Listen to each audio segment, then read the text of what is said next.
This episode of the Forge podcast is brought to you by the generous donations of Thea Fattel, Edward Hart, Jamal Lobb, David Morris, and Brady Turner, along with all of our other amazing Patreon supporters.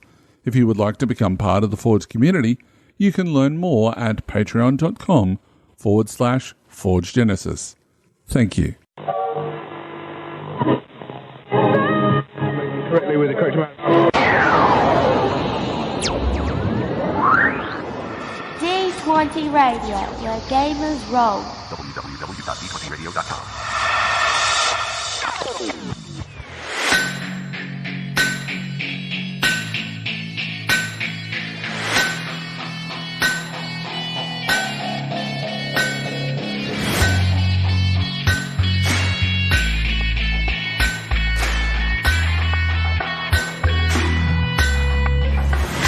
Welcome to the Forge.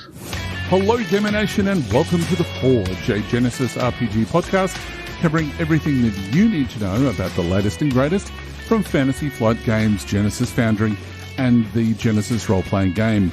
Now, tonight we have an exciting and monstrously daunting episode, if what we've got planned anyway is going to come to fruition, as we're going to forego almost all of our normal segments to make room for a blazingly hot and super lengthy deep dive review into the Expanded Players Guide.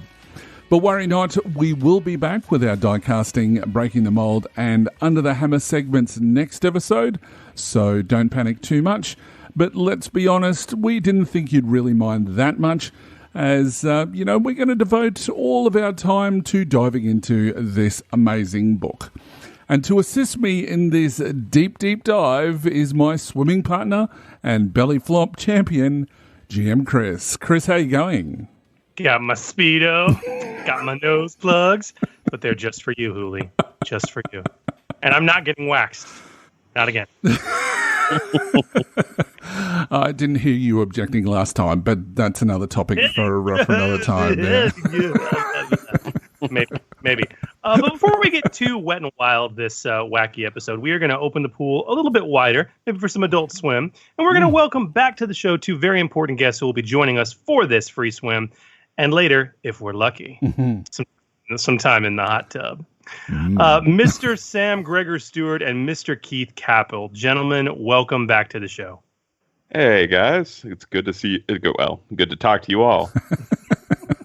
Thanks for having me on once again. Pleasure to be here. It's been a long time, Keith. It's like you were in our Since first episode 1, I believe. know.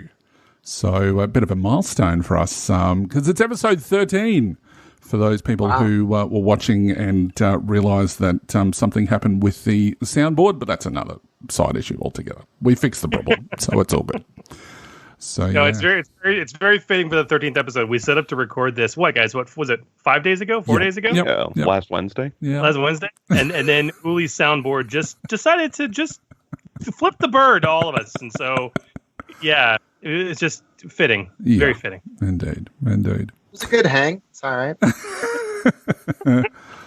All right, so we have a very intriguing discussion that I greatly want to get into. But before we do, perhaps that we should have some quick announcements. Chris, what do you say? Sounds like a plan. So let's very quickly toss some fuel into stoking the fire. Stoking the fire. And welcome to Stoking the Fire, a segment dedicated to letting you know all there is to know about the key announcements and releases from the Genesys Foundry and the Genesys role-playing game. But before we get into that, Chris, would you like to tell us about our D20 Radio podcast of the week? Certainly. Well, if you guys are a fan of diverse RPGs like I am, and you are longing for a cast that blends great RPG discussion and actual play, look no further than the Story Told podcast. One of the crew's latest obsessions is Exalted, and their most recent episode 44 welcomes writer and developer Vera Vartanian to talk about the great houses of the realm for Exalted 3rd Edition. A really good discussion goes through her longtime enthusiasm for Exalted and her gaming insight as one of the writers for What Fire Has Wrought. Really fun. Go give it a listen. And you guys can find that and more amazing gaming and geekery podcasts over at d20radio.com. And while you're surfing the web, be sure to swing by the Foundry for a few cool new releases that have dropped in the last 2 weeks. First up is an interesting offering from Roy Altman, who is also known as Narco, or maybe that's the other way around. I never get that right. Where he has released the Genesys Adversary card template. Now, this PDF is a professionally designed adversary card template designed to work as an editable file entirely in Adobe Acrobat Reader, so that you can basically create custom, beautiful-looking adversary cards with nothing more than free software, which is fantastic. Very cool product, and at only a cost of $3.99. Well worth it. Go and check it out. Not bad at all. And next up is a fascinating entry from Guillaume Tardif, the Skills Guide, a skills supplement for Genesys.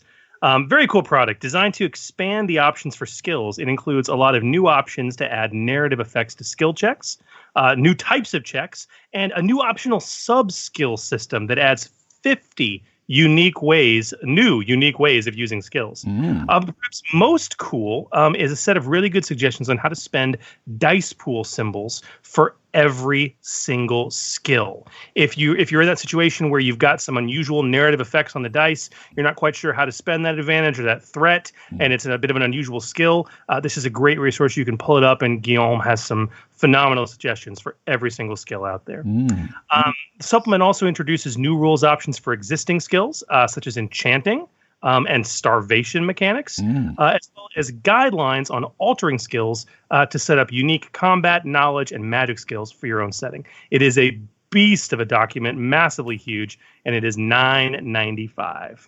But very strong offering. Again, well done, Guillaume. Well done. Absolutely. It's fantastic. And then lastly, we have a new offering from author SF Rattan in the form of the Game Master's Eclectic Toolkit. It's a bit of a tongue twister there. This 35-page book of wonderment contains various house rules that have worked at his gaming table over the years, and to be honest, it really does show. Well thought out and thorough rules for things like methods to quickly create adversaries, guidelines for awarding XP, using maps and miniatures in your games, NPC morale, which is a fantastic one that I'll be certainly using, random character generation, skill challenges, which is cool, talent design, and simple methods for fleshing out careers with talents.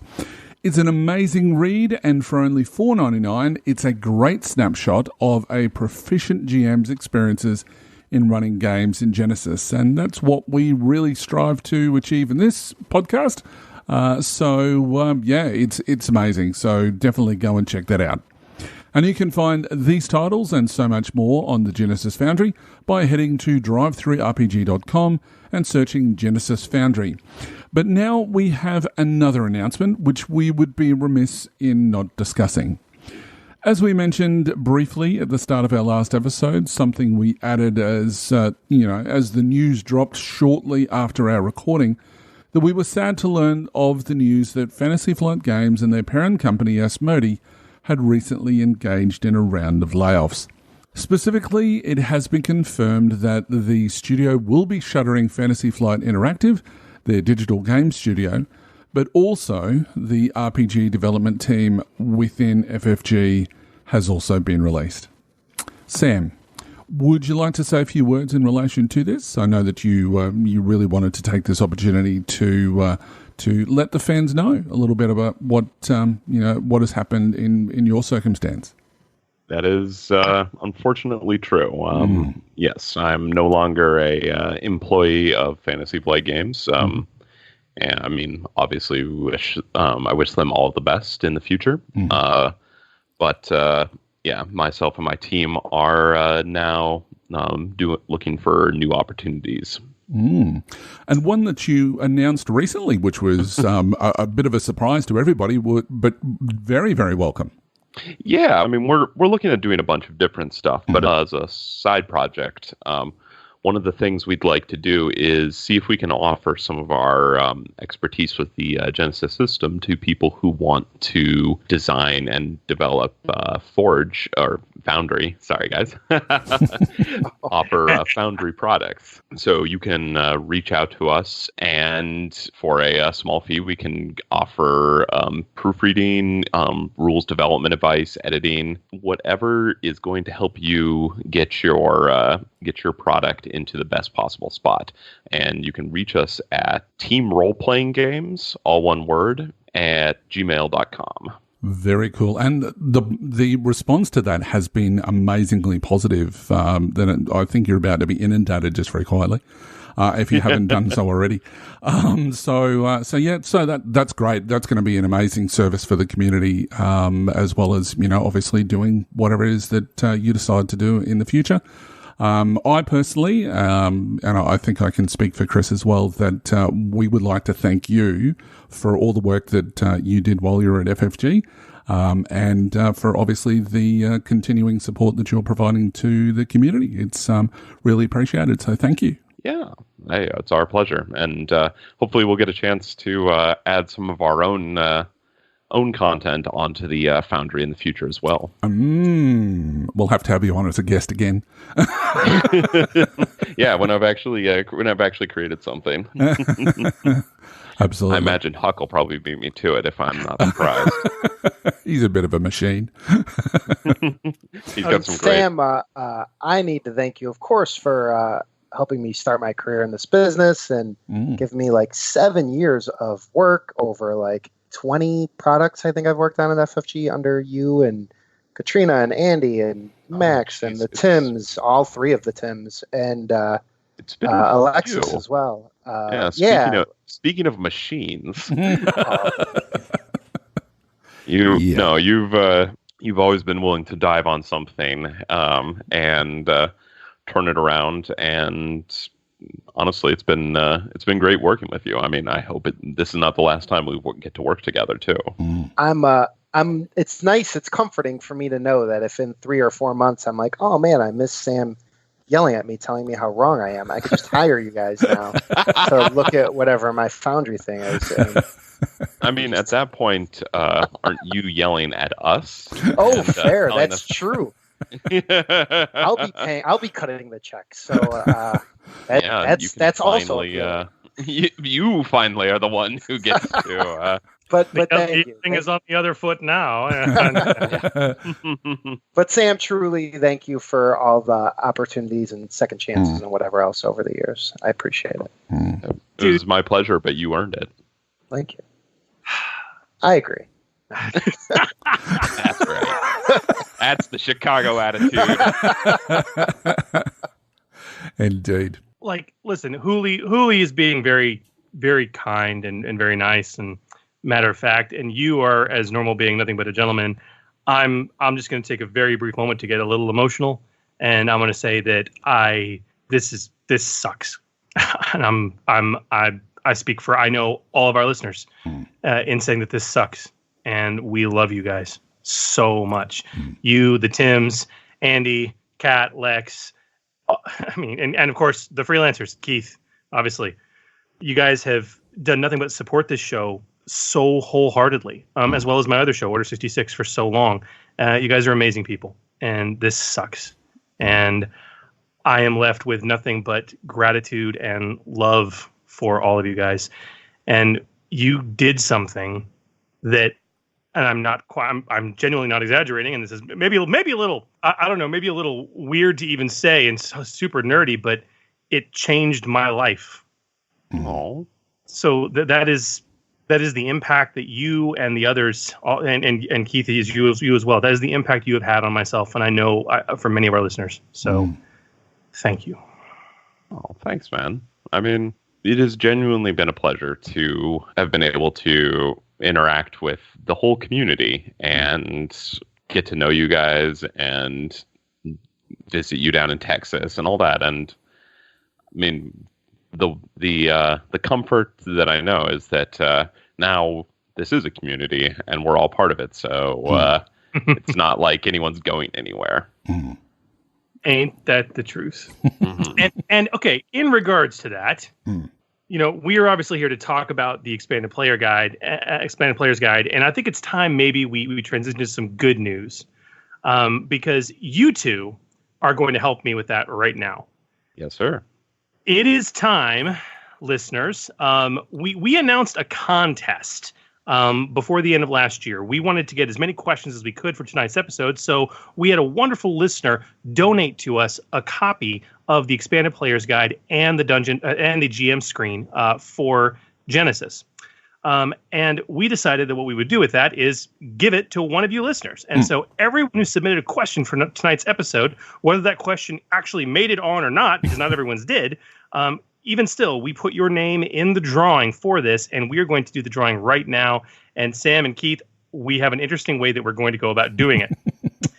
I have an Excel spreadsheet in front of me with everyone's name written out with a number associated to it. And I'm going to have Sam and Keith each roll a D10, and based on the percentile rolled, and if it's 85 or higher, we'll have to do a reroll. One of our listeners is going to win this prize right now on the air. So, do you gentlemen have your D10s ready? I do. I do. All right. Well, Sam, why don't you go ahead and give us the 10s? All right. Sam's the big spoon, yeah. Yes. All right. 40. 40. And Keith? 1. 41. 41. That is Toby Wheatley, who submitted his questions to us on Facebook. So, Toby, if you are listening, congratulations. You have just won a free copy of the Expanded Players Guide and the GM's screen. So we will reach out to you on Facebook, or you can reach out to us first through messaging. We'd love to get your address, and we will get that shipped to you anywhere on the planet post haste.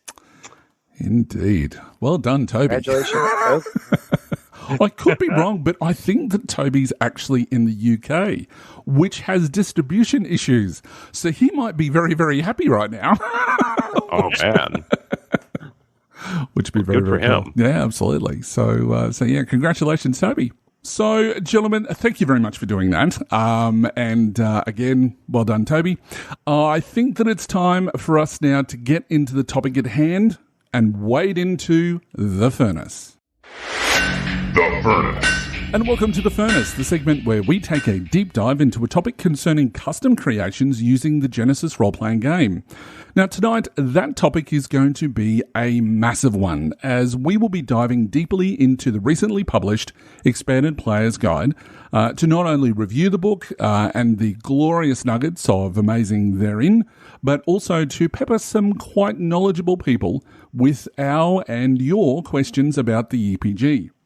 And to that end, we are, again, proud to welcome back to the show two of the principal designers for the Expanded Players Guide, Mr. Sam Gregor-Stewart and Mr. Keith Kappel. Gentlemen, once again, welcome to the show. Thank you. Of course. Happy to be here. We are going to do our best, Gamer Nation, to cover the entirety of this epic tome tonight. We're going to talk about its production, its design, and what it brings to our games. And to that end, we have prepared a good deal of questions and discussion points and have collected even more from our listeners about various aspects of this book. But due to time constraints, as well, of course, as the simple inability of our guests to comment on anything related to the future, some of these questions we've had to abridge or simply leave out of tonight's show.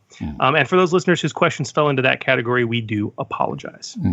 However, it is important to note that even if you submitted a question and it didn't make the final cut for the show notes, we still included your name in the drawing for a free copy of the EPG and the GM screen. But without further ado, let's get into this amazing book. What do you say? Oh, yes. Let's do this thing. Okay, let's talk about this. Let's get into the book itself. Let's talk about because we have questions about the development of the book and design choices. Let's start simply, guys. Let's go with the overview, the hard sell, gentlemen. In a nutshell, what is this book about? If you had to explain to a gamer why they should buy it, what would you tell them? Well, I would say that the Expanded Players Guide is the Genesys core rulebook, but more. It is every game line has the, if you're going to buy just one book to expand on Genesys or to expand on that core book, you should buy X, and this is that book. It has additional character options in the first section, as well as new settings. It has drastically expanded vehicle rules and vehicle creation rules created by Keith, and which takes a 12-page, 10-page section from the core book and fleshes out a great deal. It has a new way to create adversaries and a new ranking system for a challenge rating system for adversaries. And finally, it expands things like your magic system, gives you new adversaries to fight against, new magic talents. It's a little bit of everything sprinkled on top of the Genesys core book. Yeah, in my view, it's like, here's 112 pages that, like, if printing would have allowed, probably could have been in the core book. You need to have this book. It's an essential companion. We just wanted to make sure we could hit that $40 price point. For sure. So what were the design goals for the book? You know, what were the main things that you wanted to see developed, for this book? And what sort of hard choices did you have to make? Yeah, I mean, so honestly, Keith's comment about if printing would have allowed, some of the stuff that's in here was stuff that we had originally considered putting into the Genesys core, but we wanted the core book to be as accessible as possible, and that meant honestly trying to make its price point. Well, we were really aiming for that $40 price point, which is lower than a 256-page book usually is even, and that just meant that we couldn't fit everything we wanted to do into it. So that's where sort of it started, was there were things we knew we hadn't been able to include the first time that we still thought people would want to see. And then also when we talked about this plan with people like Chris Gerber and Andrew Navarro, Andrew mentioned how he remembered some old D&D products that you could create your own realms with, and said, that kind of stuff. I find that fascinating. Maybe there's a way to include that in there as well. Mm-hmm. And things sort of moved on from there. Once we opened it up to, all right, so we have a basic idea of what this is going to be. It was not super hard to figure out all the stuff we wanted to put into it. Very cool. Okay. Now, as usual, this book is stunningly beautiful. And we've already gushed plenty of times in the show about the general art design and tone of graphic design for the Genesys line being as clean as it is. But we had some excellent both existing and original art that made its way into this book. And considering its diverse themes and tones, you guys had a lot of potentialities here. Did you have any favorite pieces of art that made it into the book? Keith, you want to take this one first? Sure. I mean, my two favorite by far are on page 18, the Tim Huckleberry 5-year anniversary picture. Yeah, it's fantastic. So that's like right away an immediate number one. And then the mech on page 67 coming out of the water.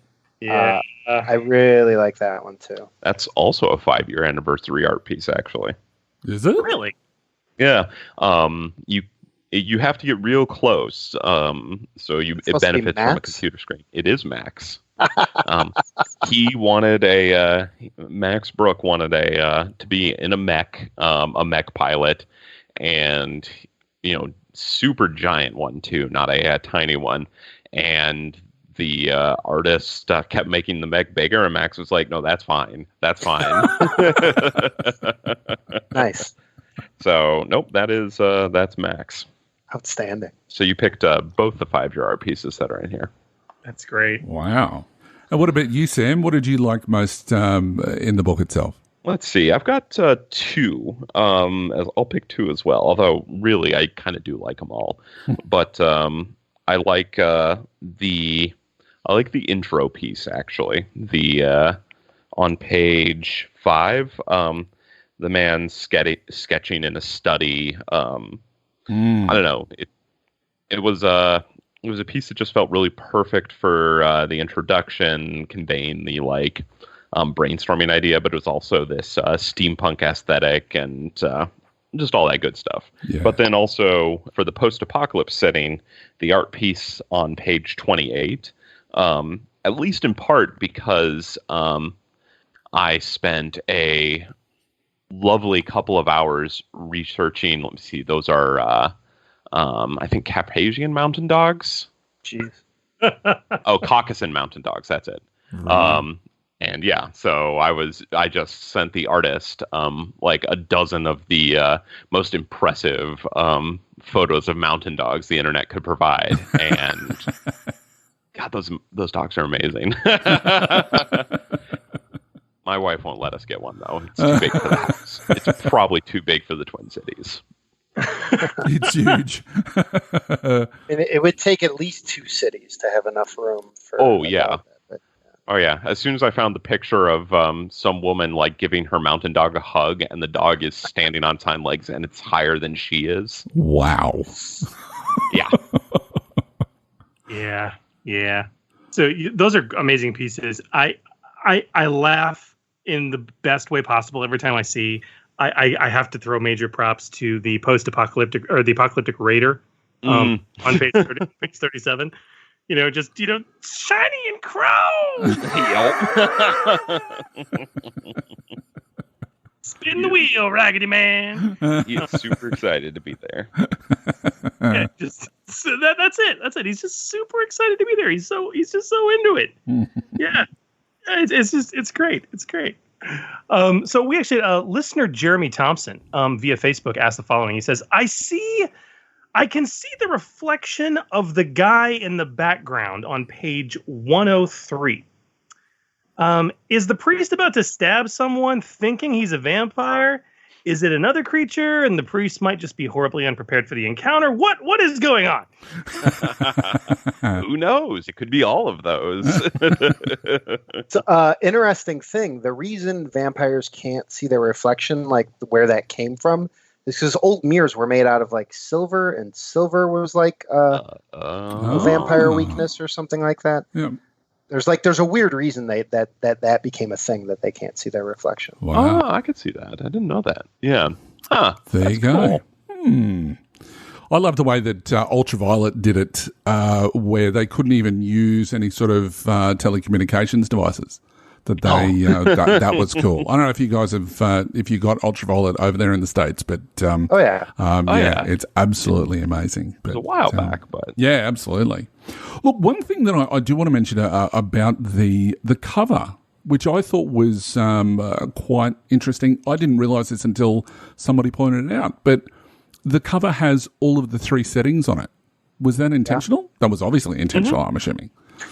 Oh, yeah, it totally was. Yeah. We did this in conjunction with the GM screen, with sort of the thought of, like, people keep asking for honestly, we didn't do a GM screen at first because, one, we traditionally have bundled them with some sort of adventure, and Genesys, by its very nature, doesn't lend itself to adventures unless they're tied to a certain setting. And so we were kind of like, well, there's that, and then what will we put on it? And back when we made the core book, and everyone's like, I don't know, whatever. And so it never really went anywhere. And this time around, we talked about it again, and I think it was Andrew again actually had the idea of, well, I mean, we could just make the GM screen. There's no, we don't need to bundle it with anything. And then that's where that rolled with, and then.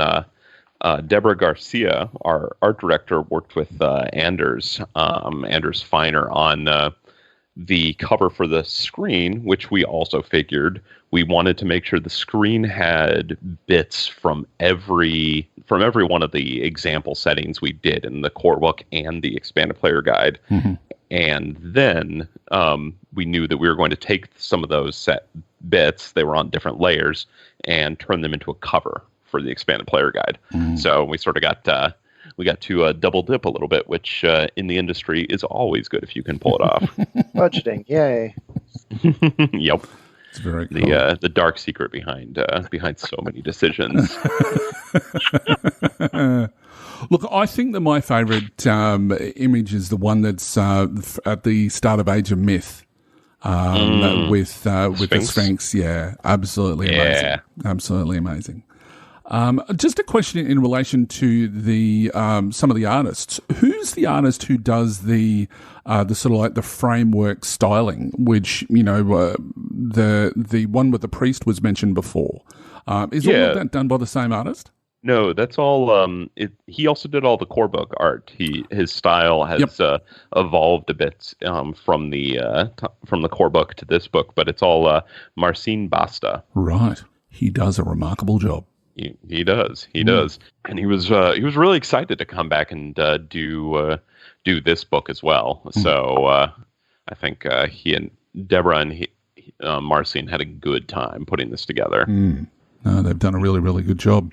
Now, we've also had a couple of other questions from, just general questions from listeners. The first one is from Chris Denyer from Facebook, and he asks, why was this book given the name Expanded Players Guide when it seems to be more tailored to GMs with a little bit of player options? Sure. Sorry, I'm jumping all over these, Keith. This is you. This is your big picture answers. So. Fair enough. So we talked about that.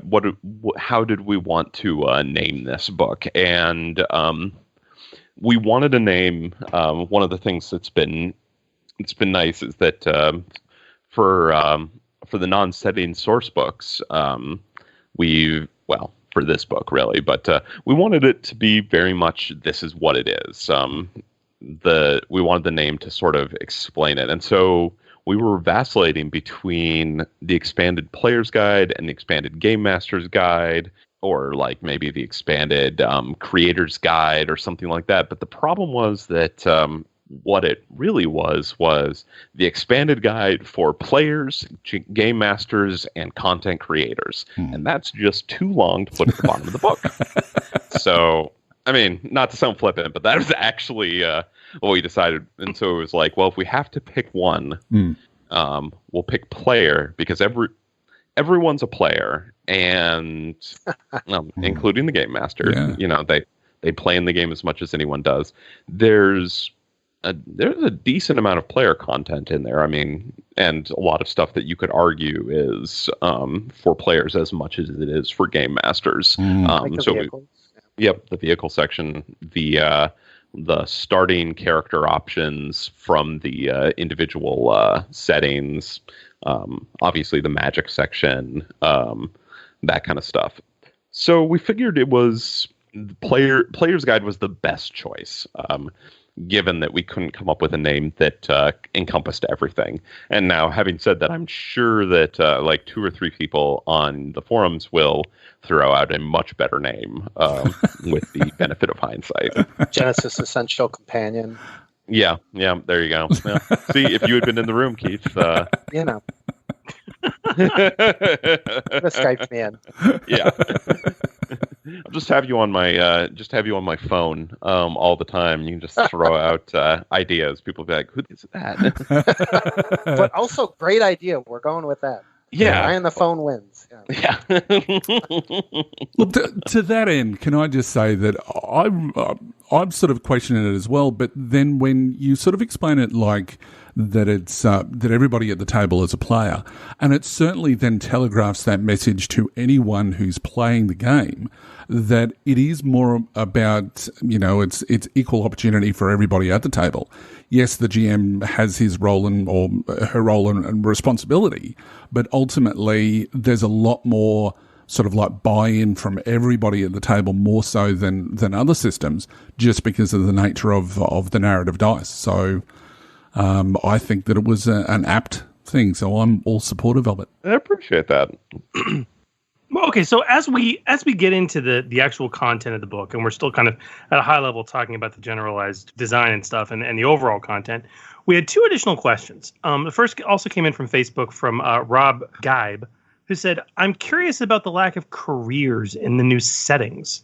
Was that mentioned in a previous interview with the devs that I missed?" No, I mean, the reason there aren't any new careers is that was one of the things we thought about putting in there, and unfortunately, then we ran into the page count limits in this book, because there's always more stuff we want to do than we actually have a chance to.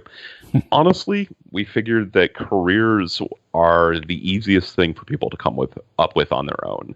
I'm running a game using Genesys, but set in the Age of Sigmar setting for Warhammer right now. And for that game, I actually told all the players, "Hey, make up your own career. Do whatever. I am 100% not worried that it's going to be unbalanced, because like if somebody focuses on all the combat skills, well, good for them. They'll be great in combat. They will not be good in the rest of the encounters. The usual thing about building careers. Yeah. And, I trust everyone at the table. But it just seemed so, because we had some examples in the core book. We had to have examples because you have to start somewhere. But we really did figure that this was the easiest thing for people to come up with on their own. And it's not Star Wars, right? Like, you're basically just picking 8 skills. What else is there? You are exactly just picking 8 skills. Yeah, so it's like, which 1,800 words do you want to count so that you don't have to pick 8 skills? Yeah. For 3 settings, isn't that about what it would probably be, like 600 words a pop? Yeah, we're probably looking at like 4 or 5 pages. Yeah. Couple spreads. Now, things change pretty radically if you start introducing specialization trees, but we'll come there.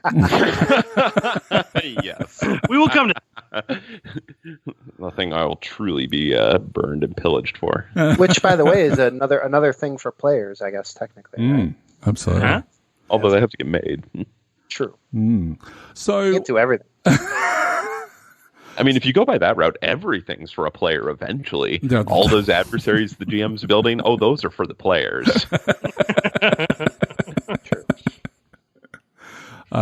So we also had another question from Wonder Duck. Interesting name, on the FFG forums, who wanted to know what section of the EPG do you feel adds the most to the player's experience and why?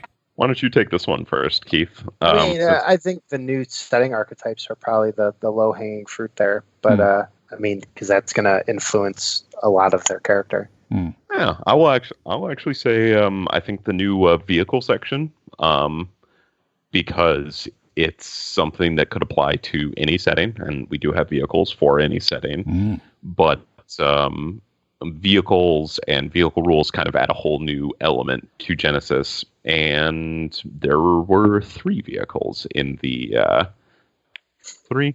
True. Yeah, 3. 3 vehicles in the core book, so there really wasn't much you were doing with it. Yeah, I would kind of agree with that. I think of what's added the most meat. I mean, I think so many people are going to get versatility out of that. I mean, although, good on you, Keith, not to just call it your own section. Very unlike me.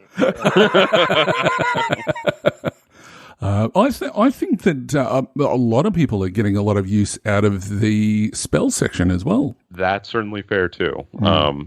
I guess I wouldn't pick that one just because not every setting has magic in it. That's true. That's true. But it's certainly the most fun to come up with. Because so many people are really they're only really learning how to do spells, more so than what they initially were when Genesys first came out. So yeah, it's I know that my group has just gobbled it up with some of the new talents and definitely some of especially the transformation. That's been a big one. So yeah, it's very, very good. All right, so as we leave that section behind, we get on to part 1, which is new settings. Now, one of the more intriguing settings in this book, in my opinion, is it introduces 3 entirely new settings we've talked a little bit about in our previous questions, as well as really strong guidance on building custom settings from scratch. So with each new setting, it includes, relevant tropes, several new settings-specific character archetypes, new gear, and new adversaries. So would you like to, first of all, talk to us about, the goals for the section and how you ultimately settled on these settings? Well, the goals were to, we wanted to provide some new settings from the get-go. That was the goal. One of them, actually the post-apocalypse setting which was written by Jason Marker, was originally written for the Genesys core book.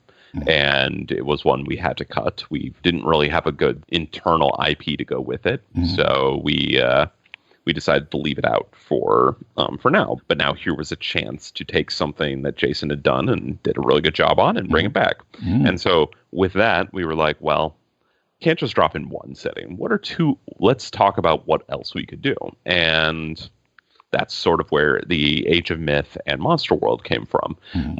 I mean, once we detached the idea from settings that FFG specifically had proprietary IPs for, it opened up a lot more options. So we really got to hit a few different ones, and yeah, that's kind of where it came from there. I mean, also, I've watched Troy and Clash of the Titans and everything just as much as the next person. So. Sam, I know Tim Huckleberry wrote Monster World, and you said Marker wrote the Post-Apocalypse. Who wrote the Age of Heroes one? Was that you? Pierre Raymond Uyghur. For sure. Yeah, I just did the adversaries, and Max and I worked with him on the setting specific gear. But so if you don't like the mythological gear or the Gorgon with their petrifying gaze, that's my fault. You can blame me on that one. I love the mythological gear. And Sam, you were actually playtesting out, unbeknownst to us, Age of Myth, maybe somewhat, sort of, kind of, at Gamer Nation Con 6, were you not? Yeah, no, I was. Some of us recognize that Dan got to play. I mean, yeah, I was also testing out one of the new magic spells at Gamer Nation Con 6. Oh, were you? For anyone who played Cassandra, I was testing out. That was me. Yeah. Holy crap. I never realized that just until right now. That's amazing. There you go. I love that character. I love that game. That was fantastic. and something which was really, really the way that it was done was with the superhero tone, which I just think for any sort of mythic setting like that is completely apt. So yeah, it worked really, really well. So if anybody's looking at doing Age of Myth, which we'll get into some of our questions later on, but yeah, absolutely fantastic. So yeah. Didn't we get to fight like a giant cyclops at one point or something? Yeah, we did. Yeah. You didn't go through the sewer and run into Turbidus. Oh, but it's hard to want to skip the fight with the giant cyclops. That felt pretty epic. Oh, yeah. I mean, most people went for the cyclops because you give an option for people to go in through the sewer or find the secret passageway in the hills, and everyone's like, oh, I guess let's do the hills because it's not a sewer. Honestly, adventurers these days. So Sam, what's your favorite out of the three? I mean, do I have to choose? You don't have to. We just thought we'd ask. No, that's fair. I like them all for different reasons. I think actually my favorite might be Monster World. Wow. Because the tone of the game changes a lot when you do a Monster World. I really like Age of Myth just because it feels so like I could repurpose that for a superhero game, I feel like, pretty easily. And of course, because I worked on vehicles, and here's the shameless plugs. I was just holding it off. But the post-apocalypse setting is great for messing around with all the vehicle stuff. So it is that. You have post-apocalypse movies like Mad Max and stuff like that, where they're very like vehicle focused, right? Like we all know these vehicles with the spikes and all that stuff on them. Yes, and I really liked the depths Marker went into on what creates your apocalypse and so forth. Also, if I had to pick a favorite sidebar, it's on page 38, his Have a Nice Apocalypse sidebar. Yes. That sounds like Marker. Yeah. Oh, yeah, it's classic him, and also fantastic advice, because I've seen Mad Max, I've Fury Road, and I've also seen The Road, and I know which one I'd rather be in. Yeah, seriously, like that. The markers all over that. There's that one, and also the very first sidebar in Post-Apocalypse is the one on radiation. It's called A Certain Glow. Yes. Maybe she's born with it. Maybe it's radiation. You know. Very, very good. I love it. Yep. So let's get into some of these actual settings here. When we're in this part one for new settings, chapter 1 is obviously Age of Myth, this setting of mythological epics, obviously inspired by our own varied mythological histories here. It introduces the demigod, the sorcerer, and the trickster archetypes. Now, we had a series of questions for you guys about this. First and foremost, in Age of Myth, the archetypes seem more balanced to all other archetypes. Was this a design choice, or did you consider making them overpowered to match the flavor of the setting? You know, especially with that kind of superhero tone sort of flavor. We thought about it, but the nice thing is the superhero tone can be laid over anything. Mm. So the superhero tone can just be applied to those archetypes. So in the end, we wanted something a bit more balanced, and that also means that you can theoretically use some of these in other settings as well. Mm. So like the trickster, for example, also does provide the demigod and the sorcerer. Well, maybe I could see the demigod and maybe some other things if you Thor and a modern day superhero. Yeah, thing, right. Sure. Yeah. But the trickster especially just provides you with that cunning based starting character archetype that I think a lot of people have been looking for as well. Mm, absolutely, and the trickster is Loki all over. So yeah, so I mean very, very Loki, good. Odysseus. Yeah. There's a Chinese trickster god too. Yeah, but yes, all over the monkey god, right? Yeah, that's right. The Monkey King. Yeah. Yeah, the Monkey King. There it is. Very, very cool.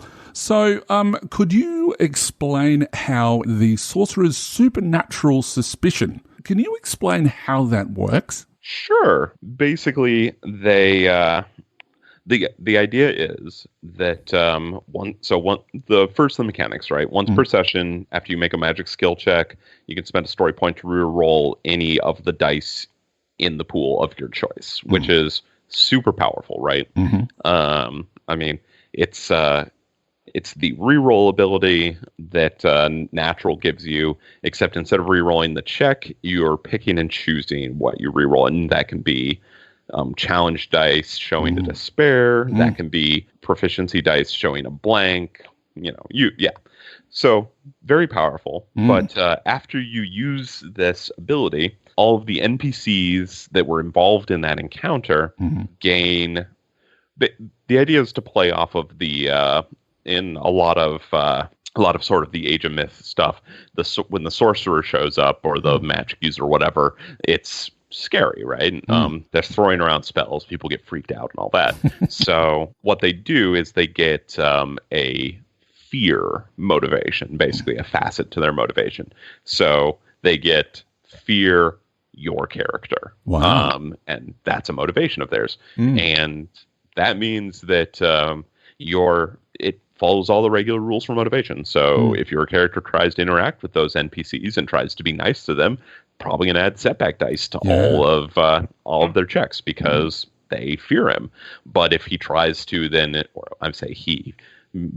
if they try to interact with them, with the NPCs by shouting at them, getting all Bilbo Baggins, and all that, then they'll probably get a boost die because they're all you're playing to their fear motivation as opposed to away from it. So it just follows all the rules for motivations and facets of motivation, and it's just once you use your super sorcerer's power and do something terrifying and awe-inspiring, then everybody's like, I don't trust them. I don't trust them. Right, that explains that. And I think it's very fitting for this setting too. So. Yeah, very much so. Yeah. Now, the next set of questions we had for this setting had to do with those adversaries, which personally I loved. I love the flavor of this. I want to run Age of Myth so bad I can taste it. Now, the first question actually comes from us.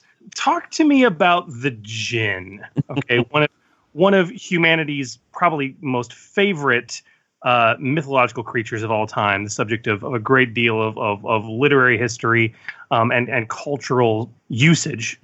Now, the djinn, as presented here in the Age of Myth, seems to be missing the, at least traditionally, powerful ability to grant wishes. Was this an oversight, or is this something that you felt was better left to the narrative? It definitely the latter. We couldn't really think of a good way to present it as a mechanical subsystem that wasn't horribly complex and didn't involve cutting one or more of the other creatures that was in there. So we felt, I mean, when you hear about stories like Aladdin or other Arabian myths that have jinn in them, it seems to be pretty arbitrary as to how many wishes, what these wishes can do, all that stuff. So we figured it was much better to leave that as a narrative thing. Yep. I think, I mean, I agree with you, of course, especially assuming the djinn is that particular adversary profile acting as an NPC. But if you have like a player at the table who in this setting wants to play a djinn and you just need a way to sort of build a mechanic for granting wishes, I would look at most wishes I think are going to fall into one or two already existing magic powers, and that would be conjure and augment. So I think most wishes are going to be, I wish I was taller, I wish I was a baller, I wish I had a girl who looked good, I would call her, or I wish I had $1 million, or I wish I had this rare thing or whatever. So they're either conjuring something or they're changing the person asking for the wishes. So I would look at those two magic powers. I would maybe switch conjure to primal, just because I feel like a djinn is going to be more of a primal magic. But yeah, if you had a player who wanted to be a djinn and do wishes, that's how I'd approach it. Yeah. Although in some mythologies, djinn are either demons and or fallen angels. So it's divine maybe too. Yeah. I mean, it kind of just, I mean, turns out in real world mythology, it's all over the place. So, pick what works best for you all. Well, and one guy's divine magic is another guy's, animalistic, primal magic, right? Right. Now, our next question comes from Thea Fattel, who asks, I'm interested in the thinking behind the Gorgon's petrifying gaze that you mentioned before, Sam. To immobilize or stone an enemy, she makes a cool or versus coordination check. Would you say this means that she's more of an ambusher, luring the targets in and forcing them to avert their gaze? As someone who has converted a fair few monsters, I'd love to know more about the process that went into making the Gorgon and the influences that shape the choices of skills to use. And Theo hasn't he? Hasn't he converted like 50 or something? Yeah, exactly. Yeah, pretty much. It's like a ton. Right. You had some thoughts about this when you were playtesting it, didn't you, Hooly? I did, and I can't remember what they were. Mostly along the lines of, dear God, why are you letting this in the book? Pretty much. I mean, it was, it started out a lot. I mean, y'all think it's brutal now. It started a lot more brutal. Can confirm. Yes.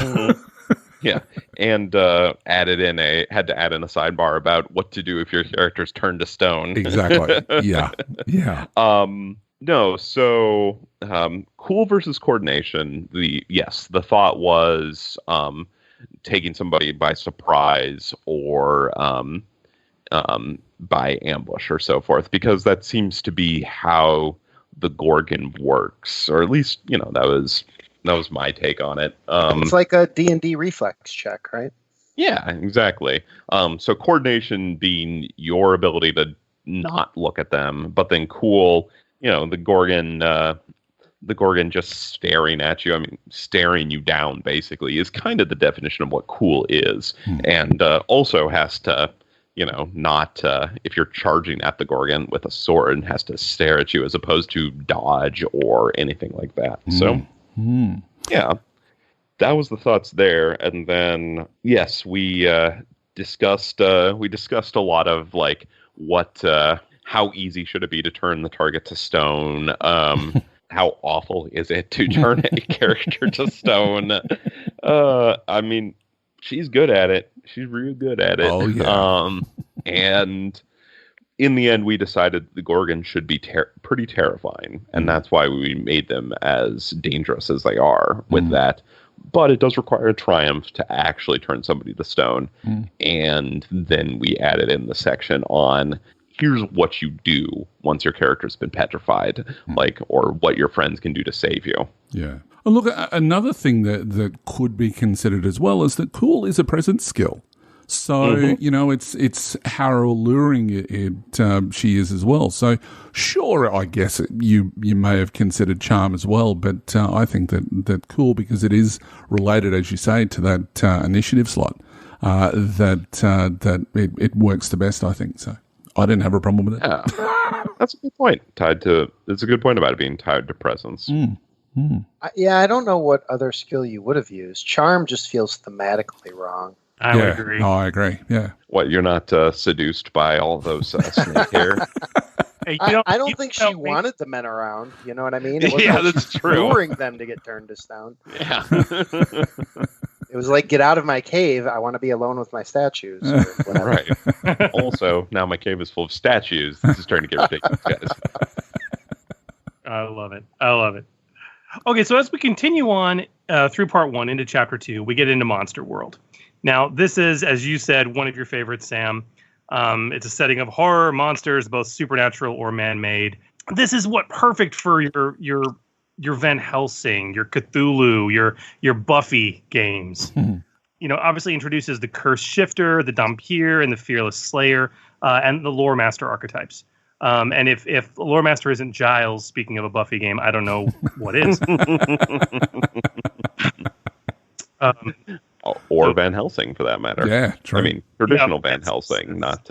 Or Bishop in an Aliens vs. Predator game. Oh, yeah. Ooh.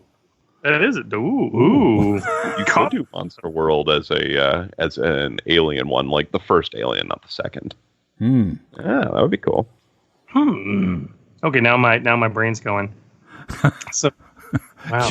You could swap them over with, or you could bring in the Monster World into Android and have it as sort of like some sort of alien thing. Could. Yeah. 100%. That would be cool. Now I want to do that. That's the problem with going through these books with a number of people. It's sort of all of these settings just get thrown out everywhere, and it's going, there's just not enough hours in a day. Okay, one of the cool. Speaking of the mishmash of future and unusual, one of the cooler things I've seen online. It may have been Reddit. I was trolling some guys working on a Genesis setting. Are you guys fans of pulp? Sure. Are you familiar with the character known as the Phantom? Yeah, yes, Billy actually. Zane, right? Yeah. They Oh made my God. They made a movie, right? So Phantom is like this old school pulp hero, and actually one of the first comic book heroes ever as we know them today. He was the first guy to have that kind of the first ever comic book character to have the skin tight, spandex bodysuit ever. And he kind of straddles that line. So anyway, he 15, 20 years ago, maybe 20, more than that, maybe 20, 25 years ago, there was a very short-lived cartoon called Phantom 2099. Oh, really? Yes. And it was the same art direction as the guy who did Eon Flux, the same artist. God. Okay. Wow. And so it had that look of the Eon Flux cartoon. And yeah, they made a couple seasons of it. I actually think I remember seeing it when I was a kid once. But yeah, the idea is that it takes place in 2099, and it's still the Phantom because the title passes from generation to generation, right? Yep. sure. And so this guy's like, I'm making a Phantom 2099 setting, and it's like, now I have Monster World and I have Android. It's all I need. And, and so he's mashing it up, and it's absolutely brilliant. That's fantastic. That is actually fantastic. I love gamers. All right. One thing that I will mention with regards to the monster setting as well, just looking at some of the gear, is Symbol of Faith, which is something that can just as easily be brought into any fantasy setting when you're talking about, turning undead and things like that. That, especially with minions and, if they're all copping 4 strain, they're all copping 4 wounds. So, if you've got a character like that, and discipline is amazing to use as a skill. So, I think that's something that may be overlooked. That people can bring that in. I think that's cool. Mm-hmm. And you can use it in a. You can also use it in you don't have to use it in a combat encounter even. You can pull that out in a social encounter. If you're in a setting where you socially interact with evil supernatural nonsense. Indeed. Cough, Fonstrad. I guess the effect's somewhat the same at that point. Yeah, but still. You might also be starting a combat encounter. Well, 4 strain means that's 2 less spells that they're casting, so that's fine. Yeah. And Hooly, you talk about Symbol of Faith. When I read through this, I was like, ooh, silver weapons. Yes. There's something to bring in to my fantasy games, if I want to introduce werewolves. So yeah, absolutely. I loved it. One of the other fun things was Hug did an amazing job on this, but there's no armor in Monster World, and that was actually done deliberately because the whole thing is usually regular people running into these terrible things, and that's also why the weapons are there's some of them are like traditional, like the crossbow, or wacky, like the sunlight grenade, but then a hunting rifle and a pistol, because in the original Dracula, when they go after Dracula, Lord Goldring and Van Helsing and all that, they're just wearing their suit coats, and Goldring has a double-barreled hunting rifle because he's some poncy English nobleman, but that's it. Well, if you're using this sort of thing for like a Cthulhu game, and you bring in the horror tone. It goes down to, you don't have to run very fast. You just have to be able to outrun the slowest person. So if you're in armor, that's going to probably slow you down a little bit. You make an athletics check. Yeah. But if you switch the settings, like talking about doing like Alien, the Monster World setting, then you're just going to use the stuff from Android. Or Flux, the setting or whatever. But I want to add a little kids on bikes and do like a Lost Boys Monster Hunter situation. Oh, I forgot about Lost Boys. That's good. God, that scarred me so much when I was a kid. They start cracking open they start cracking open the people's heads like beer cans. If you want to get unscarred, just think back to Sexy Saxophone Man. Yep.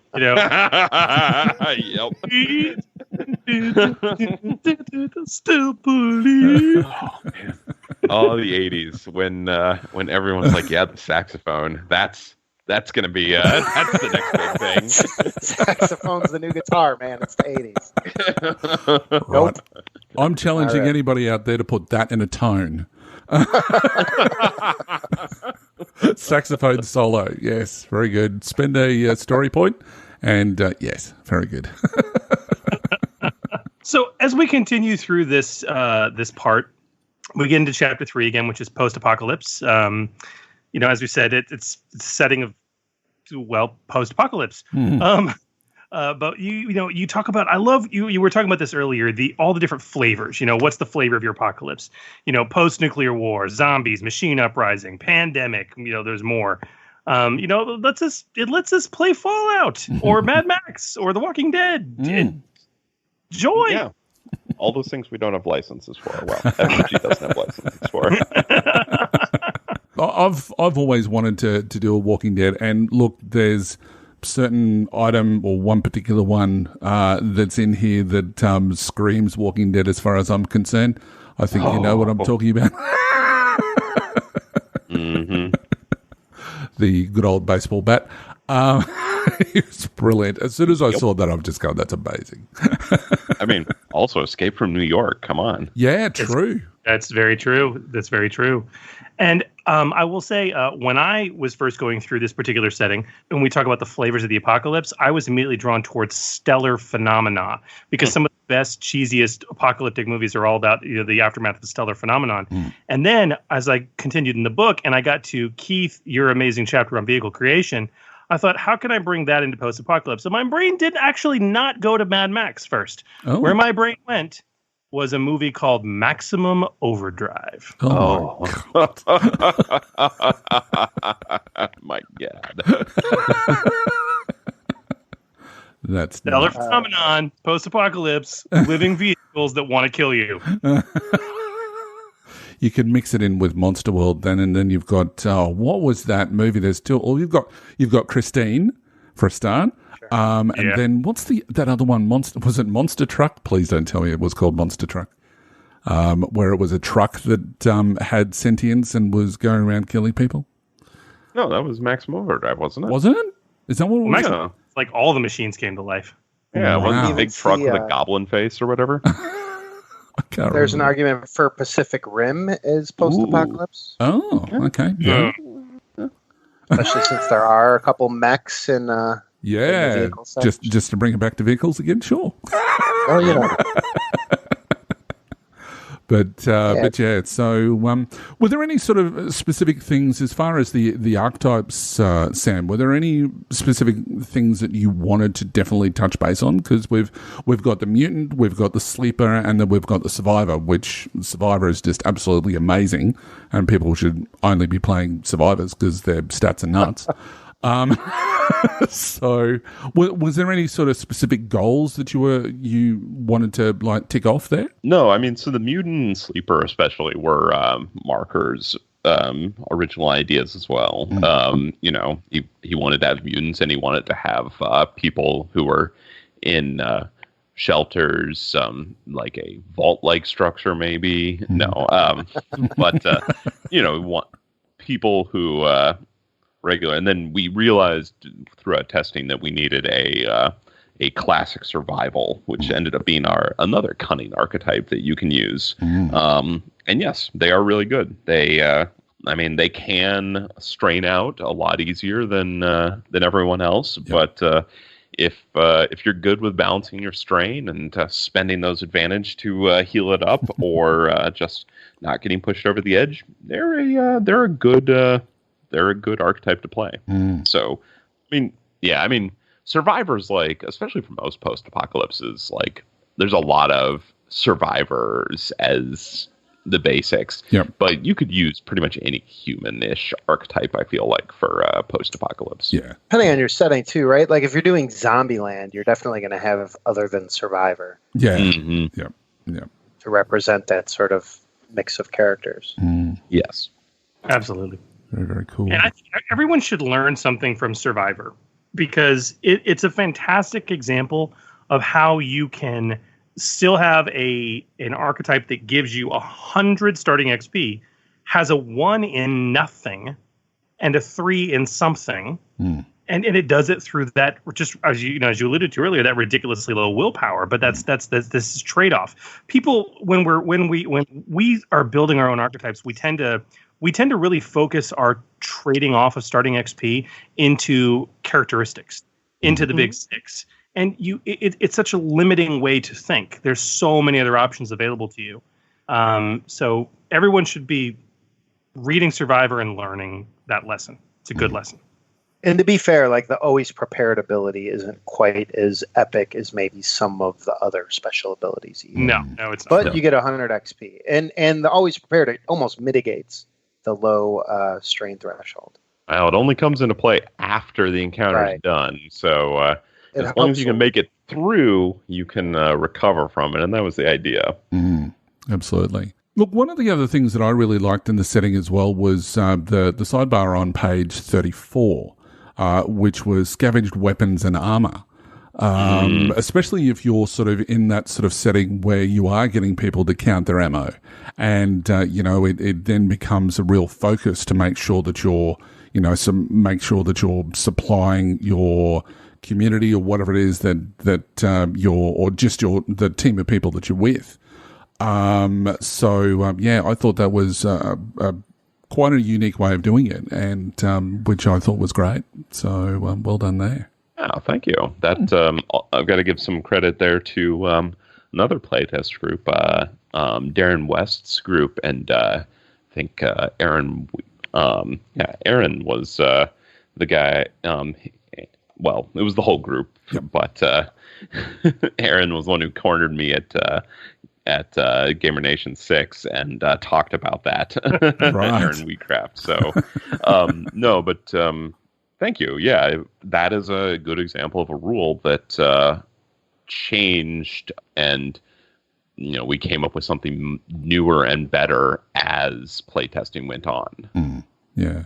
So, and then we had chapter 4, which is skills and talents. Now, it's only a one-pager, but it's really, really cool, and it gives all the core rulebook skills and talents, and how they apply to the settings that come a little bit before it, which I think is very, very useful as well. So yeah, it's economical too. Man. Yeah, absolutely. That could have been like a whole half a page in each of the sections. Yeah. Yep. Instead, it's all in one page. Yep. So. Really, really good. That is, thank you. Yeah, that is exactly it. It was very impressive when the game was like, oh. Just like, cool, done with that. It's like, ooh. Very, very nice. And this leads us into chapter 5, which is creating a setting. A huge chapter that details a comprehensive 6-step process to define and fully flesh out your own custom setting. Now, we had a related question to this. Chris Denier from Facebook asked the following. He said, it would have been nice to see a superhero setting as an example setting. Was that cut, or is that something coming down the road? Obviously, I know you can't answer that. Yeah. We didn't put a superhero setting in because we still felt like that the superhero tone worked better for that, because superheroes seem to fit into a lot of different settings. Also, to be perfectly honest, I don't know what may happen in the future with this. I know for myself, I think the most compelling superhero settings are the ones that have already been defined and owned by certain companies, certain large companies. But I don't know. I mean, maybe it's just me. I find inventing your own, like if we had invented our own superhero setting with the Fabulous Five and the wait, that's probably a group of superheroes too. I don't actually think it's possible to the Z-Men, yeah, exactly. I mean, that's part of the problem, right? Like, you literally can't do anything. You have to go so far afield to come up with something that isn't going to violate somebody else's copyright. That best of luck to you. But yeah, just superheroes are a unique beast. Not to get too far off track, but they are our own popular mythology of today. Yeah. You can show a picture of Superman to just about anyone, and they understand on kind of a fundamental level what Superman is. And so, yeah, superheroes are weird that way. So I think the biggest issue with the superhero setting, as you say, is that you've got so many different ways that you can do it. And I know that I've started working on my own little superhero setting to potentially put up on the Foundry when it's all done. But I've gone backwards and forwards because you read another comic and it's from a different company and they do things very differently. And then you start sort of every hero, it's really difficult to put that into a setting that you can, without being too generic. Because if you do a generic setting, you've really got to go, right, well, this is, you've got to cover all of your bases. And I think that's really, really hard to do. And I know that, there are other companies that are out there that have successful D20 type systems, so mutants and masterminds, and they're absolutely fantastic, but they've really had to create their own setting to put that in, because otherwise it becomes too generic and it can't answer all of the questions. So I think I'm just really repeating exactly what you've just said, but no, but you have a good point. Like unless we had like a whole new book and probably a whole lot more. I mean, none of the setting guides we've done, not released yet, Keyforge setting is the closest one to something there where there's forging completely new ground. But even then, there's stuff that's established the setting already. Yeah.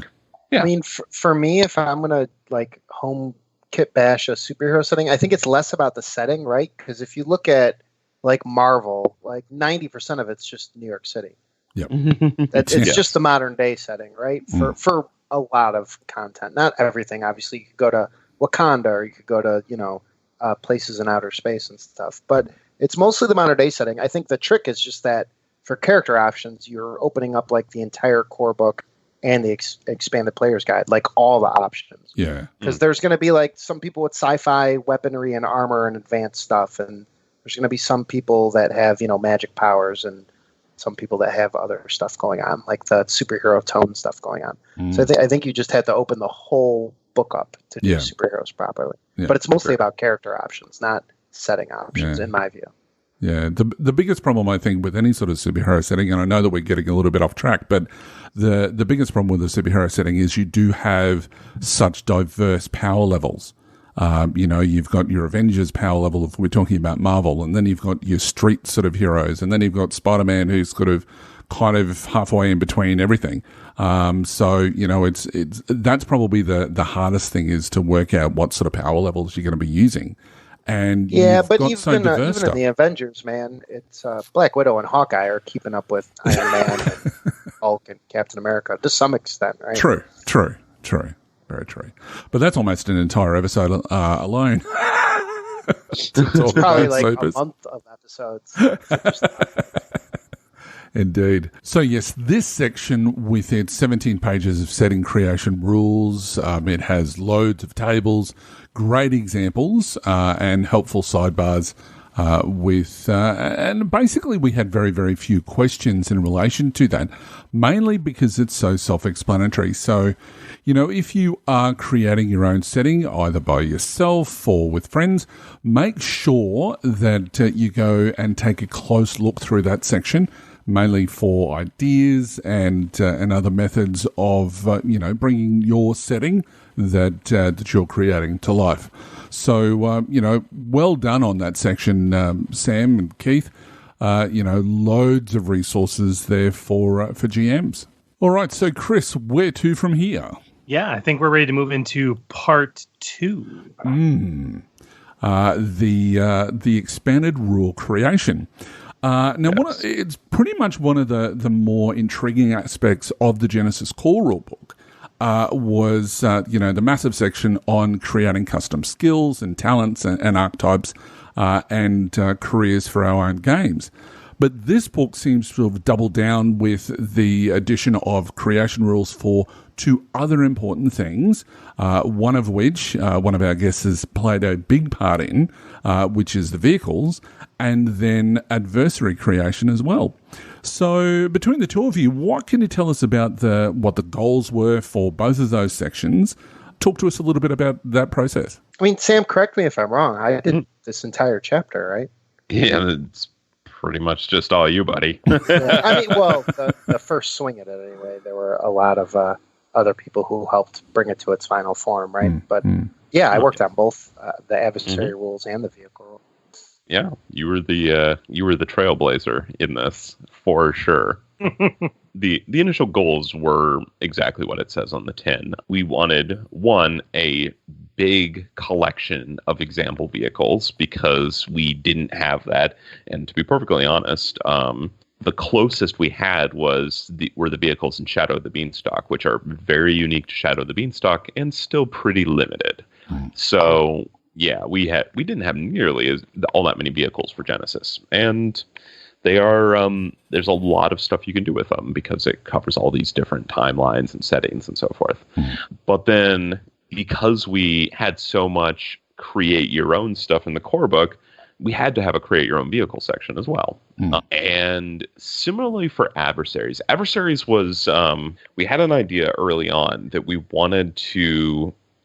Well, one, same thing. We wanted to create some generic adversaries that you could use with a variety of settings. And so that's where what Keith did with the equipment packages and the sort of generic adversaries that you can slap these sets of gear onto came from, because we played around with a lot of different ideas on like doing like characters from a bunch of different settings, but that got too big, or doing stuff that was super generic, but that just didn't leave anyone. It left everyone feeling sort of cold when they read it. Like, at one point we had like ranged warrior, and it was like, with a ranged weapon, this could be anything from a rifle to a bow, and everyone was like, I don't know how I feel about that.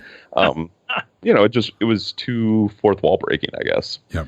And also then we had this idea about, it'd be really cool to have a way to try and create combat encounters and social encounters with some sort of challenge rating. I wonder if we could come up with something. And famous last words there, because it turns out coming up with a challenge rating system. And Keith, you know this better than anyone now. Yeah. I remember being, and obviously, whatever, I was happy to have the work, but I remember beating my head on my desk a long time. And not even like just working on the problem, but saying like, why am I the one doing this? Why isn't there like a team of 6 people that are playtesting this every day at lunch? I don't know, that work in the same building. Why aren't they doing this? They should do this. I probably spent more time on that than I did anything else. It was that and finding like generic words for the various adversaries. For that were like not generic, but like setting neutral words for the various adversaries. Yes. Yeah, we didn't give you a simple job. No. I earned my money on this one for sure. Well, we got what we paid for and more out of it. So you were the right person for the job in this case. But yeah, that was basically the basic goals of the section. I remember it as Sam telling me, like, look at what we did for all the create a weapon, create a talent, create a whatever rules, and just do that for vehicles and do it like, because there's something in there already for adversaries. But he's like, it's really short. So like click in like an extra level of detail to help people like really get into the nuts and bolts of creation. And then for like the spread of like what's in there, for vehicles, I just wanted like a good mix of stuff appropriate to like any kind of game I could think of. And then for the adversaries, I just wanted to cover, the way I was kind of looking at it was like every approach to an encounter, I wanted there to be an adversary type for that. So I tried to think of like, well, you could come at this, melee combat or ranged combat, or you're buffing or you're debuffing or you're tanking or you're, all these different kind of roles for both combat and social encounters and a few different skill challenge type situations. And we also wanted creatures in there just because animals you can actually use in pretty much any setting. Yeah. And it's been, like I think to some other popular role-playing games, and how in the back of the player's guide, they just had a section on like, here's a dog and a tiger and all that. And it was like, man, that is actually really handy. We should have something like that. Even if you're just going to make your own anyway, like, oh, but I need a llama or whatever. Well, yeah. It's fine, but at least you have like maybe 2 different creatures where it's like, it's something like a mix of these 2. You have like something to work off of. Yeah. I think for Genesys especially, that's important to like give somebody at least a starting point. We also got to get a little silly with it, aka the Kraken. That's not silly at all. With as many ships as you have in here, you've got to have something that's going to attack them. Absolutely. I do love my ships.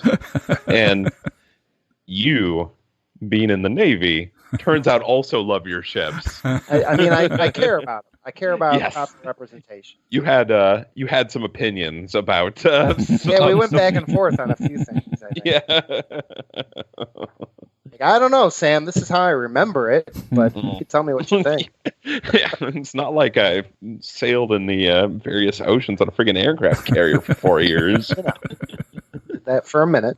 One of the things that I really, really liked about the adversaries, with having so many, you kind of touched base on it before, is to have all of these additional abilities that when you're creating your own creatures, whether you're converting it from something else, that you've got stuff to draw from.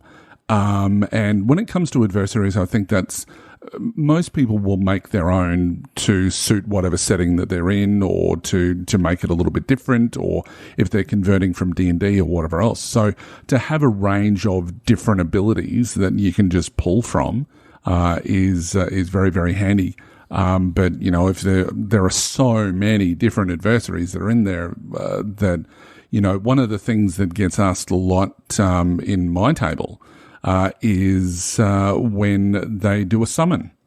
What can they summon? So to have all of these, basic creatures that they can summon or that they can reskin just makes a whole lot of sense. So it's really, really good in that regard. Well, and Hooly, as you well know, when you're writing adversaries in Genesys, you can write them so quickly because it's absolutely. so easy. Just pick some attributes, pick some skill ranks, and you're off to the races. Yep. Maybe 2 or 3 talents. All the work is in what's the special ability for this thing? And for your table, you don't necessarily need one for everything, but I feel like if I'm going to go ahead and stat them up and get paid for them, I'm going to at least have I'm going to give Sam a special ability to not print. You know what I mean? Yeah. If he doesn't like it, he could just take it out, but I'll give him something. Yeah. Because I feel like that's the effort of building the adversaries, because it's so easy in the system. Yeah. I said we printed most of them, actually. Because you're right. If we're going to print it, we should probably do something interesting with it. Right. And I talked to some of my friends in the industry who work over at, Paizo or WotC or for a third-party publisher in the same. And they're like, oh, man, what a bummer. I had to do a 12th level Big Bad Evil guy today, and that's been my 3 days or whatever. And I'm like, what? I just had to do 80 NPCs, and I did it in 12 days. Well, it's truly first world problems for all of us. Yeah, fair, but extra spoiled because it's so easy to create memorable adversaries in the system. Absolutely, because there's one of the things that when people are converting from other systems, that there seems to be this tendency to want to put all of their special abilities in them. I've been looking at, somebody did it's just a text file that somebody's put out that is, I think it's called the Creature Catalog, and they've done the Lich, and literally the Lich goes for a whole page when it's converted over to the Genesys from the Foundry. And I'm just going, why? You're not going to be using all of those abilities anyway. And the art behind the adversaries, which I think, Keith, you'll attest to, is more about, let's just work out what its basic thing that it's always going to do is, maybe a secondary thing, but it shouldn't really have too many abilities. Otherwise, it's just going to be the same sort of process as what we had with D&D, in my opinion, and Pathfinder, without sort of ragging on anyone, is that, it literally takes you a day to research all the stuff that it can do for one particular adversary, and you're not going to be using it for any more than about 10 minutes in combat anyway. So. Well, for the writer's standpoint, doing stuff in some of those other rule systems, the big problem is that adversaries follow the same rules for character creation as players. So you spend all this time mucking about with and Chris knows this well from his mastery of D20 and Saga Edition Star Wars, right? But you spend so much time just making sure, oh man, did I get all the +1s and this correct, and did I get all the prereqs for my cleave and my great cleave and my whatever else? And it's a nightmare for developers to write that stuff because it just takes forever. You spend a lot of time on it, but it's cool because in Genesys you don't have to follow any of those rules, so that helps. But to your point, and everyone's mileage is going to vary, I think. But Sam, I think you've told me many times that testing shows most combat lasts about 4 rounds, which means if your adversary has more than 4 different options of things it could do, it's totally not going to get to all of them in a combat encounter. Yep. And people have this, I think, brain tendency to create their adversaries like they would players. They want to be versatile and able to do a bunch of different things in different situations. When really, you should be thinking okay, this is a pretty much a combat-only monster. Here's 1, 2, or 3 attacks that it could do, and that's it. That's plenty. Yep. You don't need 18 different things. Yeah, it goes back to that comment that Chris made earlier. Like, what about the Jinn and the wishes? That stuff can happen. It probably happens outside of combat anyway, and it can be handled narratively. Yeah. When it comes to your Lich, does your Lich need to, have like, I'm trying to think of all those different stuff Liches do, but yeah, like how much of that stuff is just the narrative stuff about like that you can basically summarize in the paragraph above the adversary that says this is a Lich and this is what it does, and can be acted out. Yeah. I always go, because I've talked about these rules since Star Wars, I always bring it to Wookiees. If you look at the D20 Wookiees, they have like rules for climbing claws, and they have rules for everything a Wookiee could possibly do, right? Whereas Star Wars narrative dice just does not, but like it says it in there. And if you're the GM and the Wookiee's like, so I'm climbing, it's like, cool, bro. And they mention their climbing claws. Here, I have some boost dice. Yeah. Like, yeah. You don't need to have a rule to be like, here's some narrative boost dice for you remembering about your character or whatever. Right. Exactly. Now, we've got a few questions in relation to this, however. So, let's get stuck into those, shall we? It's been creamy peanut butter up until now, boys. Let's get let's pull out the extra crunchy. 'Cause we have a Hefe. Would you say I have a plethora of questions? We have a plethora of questions about both vehicle creation and adversary creation. So let's dive in. Starting with vehicle creation, Kevin Pfeiffer, who you guys actually met at Gamer Nation Con 6, he was there, asks on Facebook, I just want to know who's responsible for the mecha suit and how balanced it is. We need a Gundam setting, and we need it now.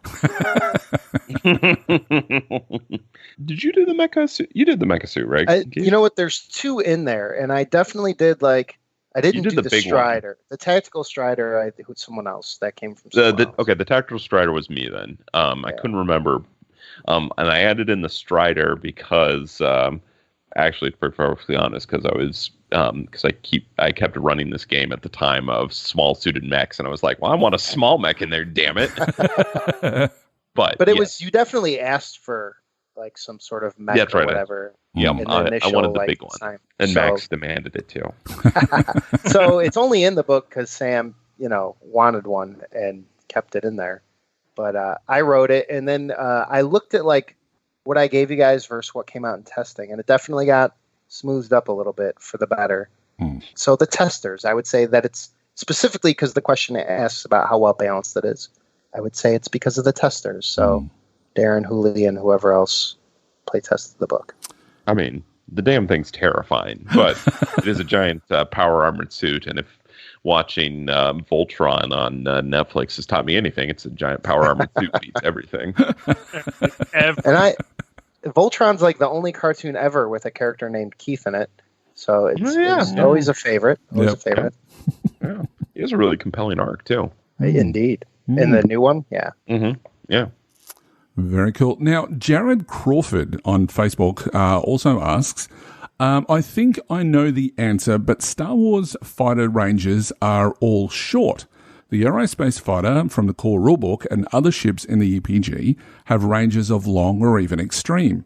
Is this just because of how fighters are portrayed in Star Wars over and against other sci-fi space opera like Star Trek?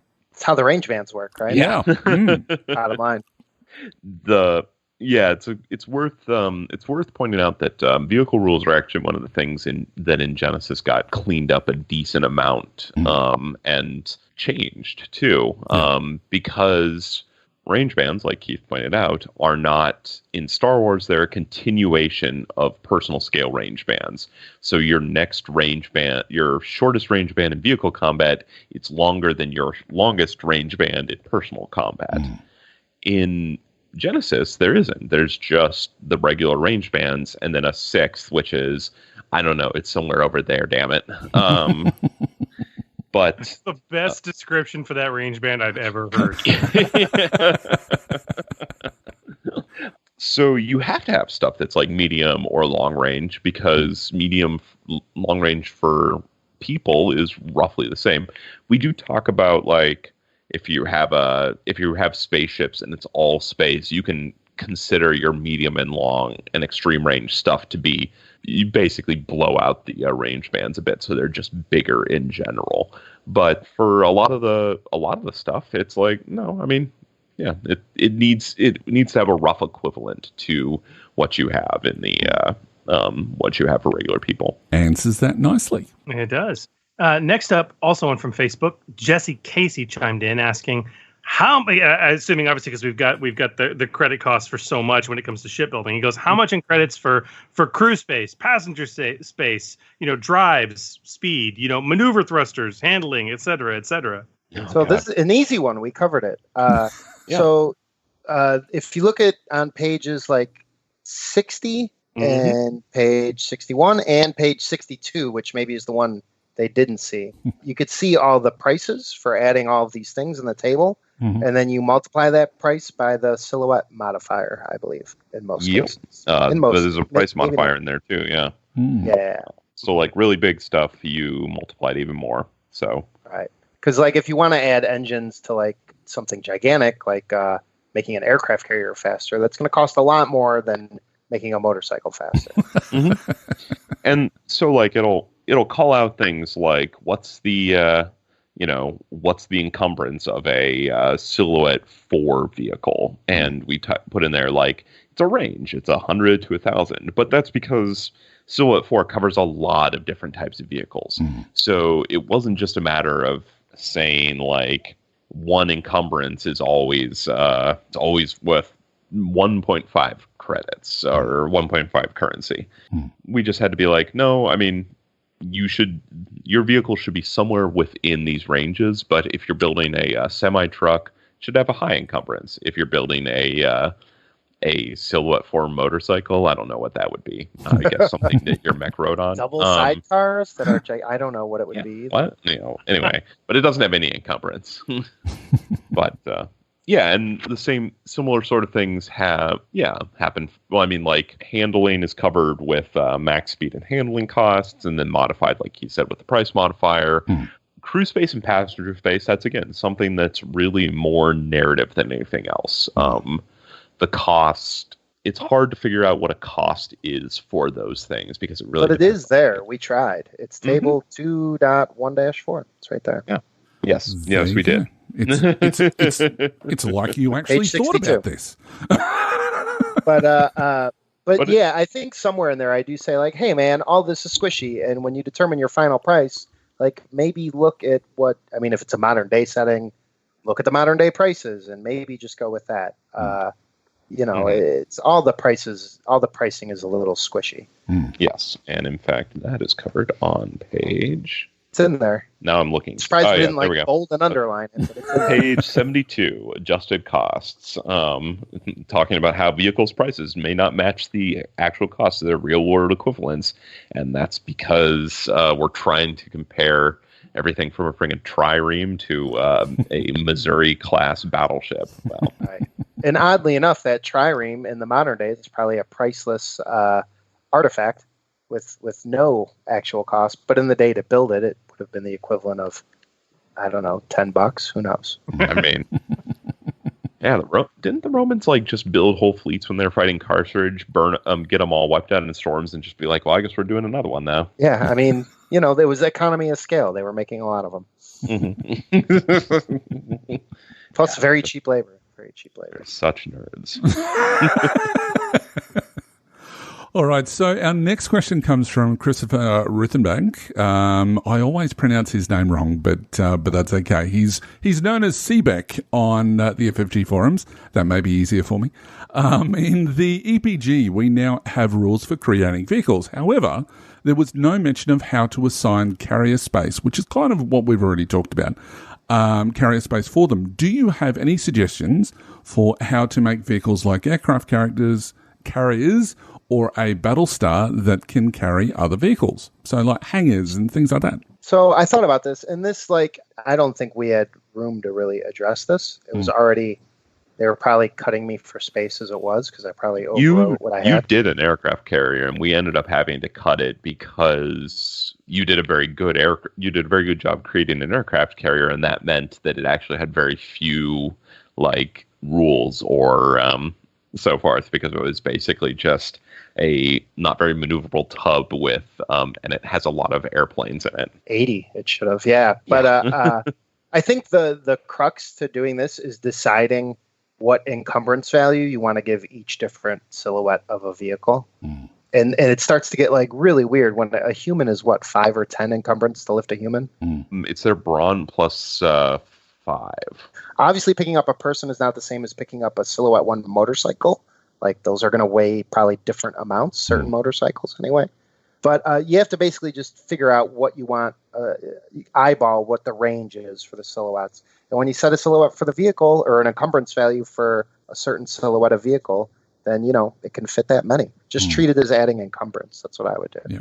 But if you take that as sort of like a rough starting point, figure out what your vehicle sort of weighs, assign it an encumbrance value you feel is fair, and then just look at add enough encumbrance capacity to your vehicle to carry it. And I would just keep it. That's that's complicated enough. I wouldn't make it more complicated than that. And use real world examples too. I mean, right. Wikipedia is your friend. If you're making an aircraft carrier, see how many aircraft are on your average aircraft carrier. If you're making a battle star, actually, I'd probably just use the aircraft carrier, the modern aircraft carrier, because it feels like that's what they did in Galactica anyway. And to be fair, if you're the GM just making stuff, unless you're planning to allow your players to buy it, don't worry about what it costs. Just give it what it needs. Best advice. Yeah. Also, space doesn't matter so much as the stuff you put in it when it comes to cost. So saying like an aircraft carrier can fit like 100 airplanes or whatever, you should be able to calculate its cost based on all of its other attributes, but the airplanes are going to be extra anyway. Also true. Yeah. That just because it could carry 80 aircraft doesn't mean it comes with them. Right. I bet the U.S. government would love that if that was the case. The shipbuilding industry wouldn't. That's like a whole other thing they have to learn how to do. Yeah. Portsmouth would be a very different looking place. Well, that's a good answer to that question. And we had that question was also repeated by Swordbreaker on the FFG forums. Now, our next question, also from Seebeck, Mr. Ruthenbeck, on the FFG forums, who wants to know special rules for vehicles. Modify the vehicle price by plus minus 10% per special rule. Are the price for weapons included in that vehicle price, or are weapons considered a separate price? No, they're included. Oh, really? Because my answer was no. Oh, wait, he's talking about, modifying. Yeah, he's talking about the special rules. Then 100%. Whatever the weapon costs to add in, yeah, man. Yeah, I thought we calculated everything. When we calculated those prices, we calculated everything out. And then it was like, oh, it's also got resilient. Well, take 10% of that number we just made. Right. Yeah. 100%. I agree with, yeah. Yes, but you're right. Calculating weapons, you just use the Genesys core rules and multiply it by 10. I didn't have room to reprint all of that, guys. It's a tight book. It's 112 pages, man. Yeah. Show me which 5 vehicles you didn't want. So Also, you really don't need it. No, it's already in the Genesys book. Yeah. I mean, it works fine. All right, so Swordbreaker had, from the FFG forums, he had a question about the sidebar for crashing and sinking, which is absolutely fantastic. I love that section. The box for the crashing, sinking critical hit says to roll 1d5.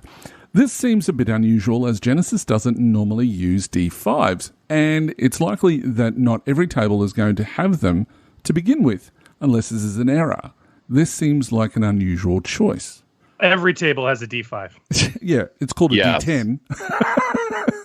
Right. Well, the thing is, like, I don't know about a Genesys dice box you could buy that has a D6 with numbers on it either, There's only one die with numbers on it we give you guys, and it's a D10 for critical rolls. So D10 divided by 2. Yes, that is it exactly. He's right. We don't usually reference the concept of a D5, but in this case, I think going back to combats usually last 4 or 5 rounds. A D5 means that a vehicle can sink over the course of a combat encounter. Yep. And yeah, it's but yes, so you definitely have one. We just have never asked you to use it before. I love it. Well, easy answer. Yeah, it's a D5. It's a D5. Same way, if you D&D had the concept of the D2, the D3. And you could, or a D3, and you could, you just roll a D6 or a D4 and divide by 2. Same thing. Well, shit, miniatures games love the D3. Well, Warhammer ones do. Okay, so Christopher Ruthenbeck, again, Seebeck on the FFG forums, is back with what I feel is a fantastic question. How do vehicles factor into the power level idea? Fighter squadron campaigns will be using vehicles a lot. I think it would be good to know how they interact with the power levels of adversaries. So, Sam, like... I'd be very curious to hear your thoughts on this, but I looked at it and thought about it. I was like, man, that's a can of worms. I don't even know how I would approach it. But then I thought about it for a while, and if you actually look on page 81 of the adversary sort of challenge level rules, and you look at step 7, equipment, and if you just treat the best weapon on the vehicle as if you just treat it like a character otherwise, you might get kind of close. You just got to remember they're going to have armor. That's the other part of it, and you're right. It gets messy. It gets beyond the room we had here messy because of armor, and I mean basically. And this maybe is something that Keith could do for the Foundry sometime, but it basically requires a separate challenge rating 100% system. Because even if you do what I'm suggesting, all that's going to tell you is what it's going to be like to face a tank as 5 dudes standing on the ground. It's not going to balance out the fact that you are also in a vehicle. So it's going to be all kind of screwed up. Yeah, and if you don't have, and I mean, the other thing about vehicles, and this is the thing that's always been true, is that if you don't have something specifically designed to fight and kill vehicles, like usually another vehicle or specialized anti-tank weaponry, whatever that is in your game, if you're facing that tank and you just have regular character weapons, you just never will do anything to it. A struggle to do any damage at all, yeah. Because armor 1, yeah. Yeah. So it's got 10 points of armor, and you need to do enough damage that you can actually get. Not only you need to do 20 damage because you need to get over just to do 1 hull integrity, and that's armor 1. Yeah. Yep, and that's 1. And that's why most vehicles have armor 0, because Vin Diesel could fire a machine gun at a sedan and it flips over. So yes, just by the way, just to throw that out there. So Dave Hutchins, via email, he asks us, with some of the largest sample vehicles like the battleship, you are resolving 20-ish gunshots on an arc with a single roll to save time and rolls. But it seems weird to have them all firing at the same boat or ship. Sorry, Keith. Any suggestions for making vehicle minion groups to make it seem like you are destroying more than single boats with attack rolls? So, I do have a suggestion, and it's page 228 of the Genesys Core Rulebook, the gunner ability called Blanket Barrage, which sort of is exactly to describe the situation you're talking about, where a ship with a bunch of weapons or a vehicle with a bunch of weapons is firing at kind of everything defensively and blowing up a bunch of stuff. I would just look at that ability and use that. Yep. I like that one a lot for if you're fighting one, if you are like a battleship fighting one small target. And the other thing is that if you did want to do a horde of starfighters, a horde of small boats, a horde of whatever, like an actual flotilla of 5 or 6, you could use the minion rules in the same concept that you use regular minion rules for, because vehicles have hull integrity, which is like wounds, and they have armor, which is like soak. So true. So if you want a battleship to fight one speedboat, or a speedboat to try and sneak past a battleship, I guess is more likely, then you would definitely use Keith's point. They would be putting up a blanket barrage of stuff, and if you wanted a horde of speedboats attacking a battleship for some reason, then Sounds awesome. yeah, I mean, Sounds very like James Bond, evil billionaire's like secret plan or something. But yeah. I mean, I feel bad for the speedboats, but I mean, me too. But in the movies, anything could happen. actually, wasn't that in the James Bond movie?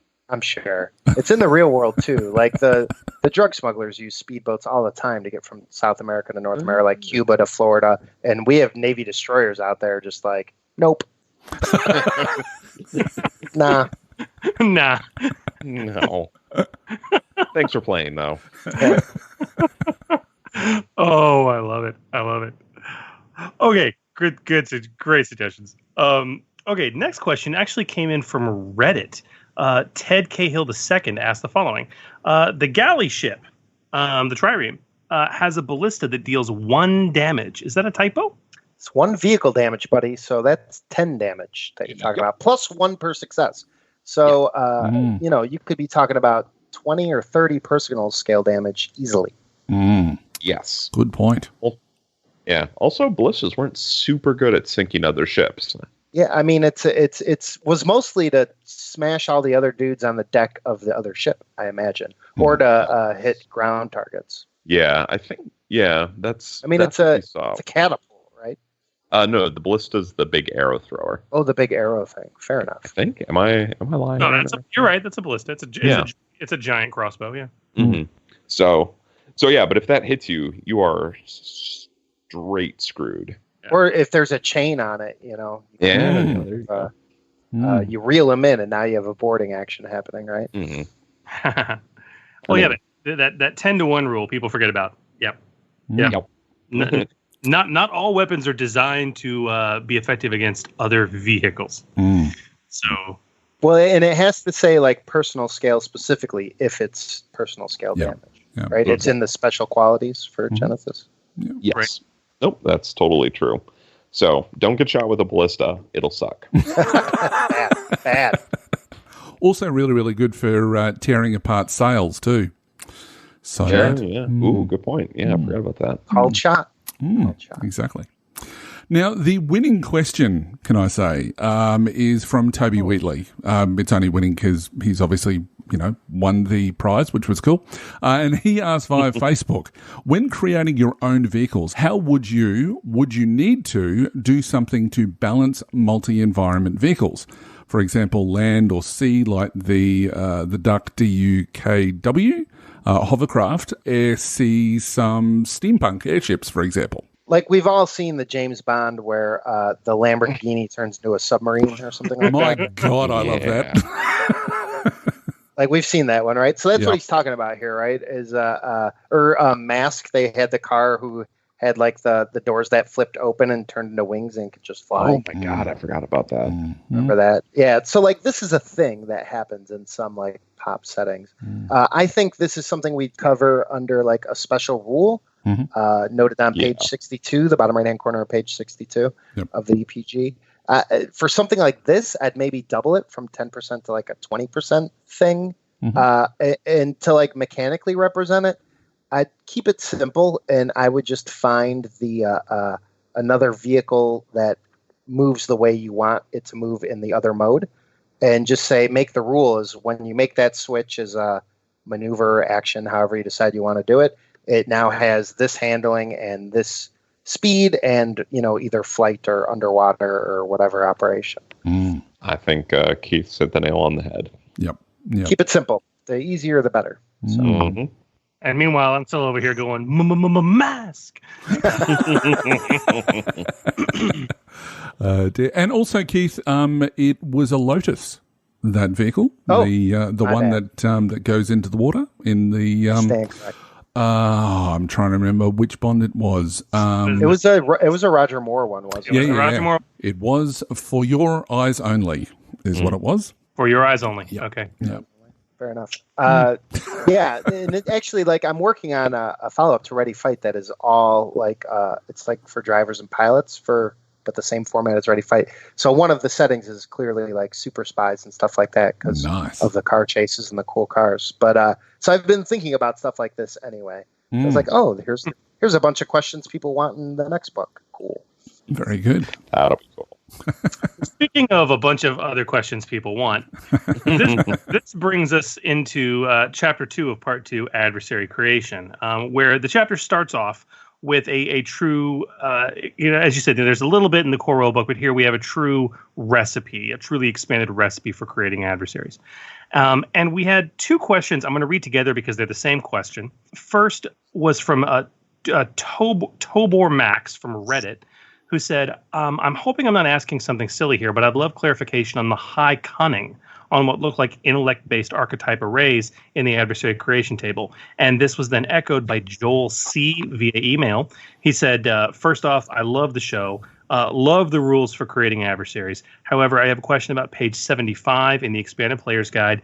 There's a table describing various pre-made stat arrays. The smart person and the savant profiles have average intellect and above average cunning. However, the examples that are given are all professions like researcher or medic that would rely heavily on intellect-based skills. Furthermore, the cunning foe profile has average cunning and above average intellect. This seems like a mistake. Was this a mistake? That may have in fact been a mistake, and I'm just going to double check.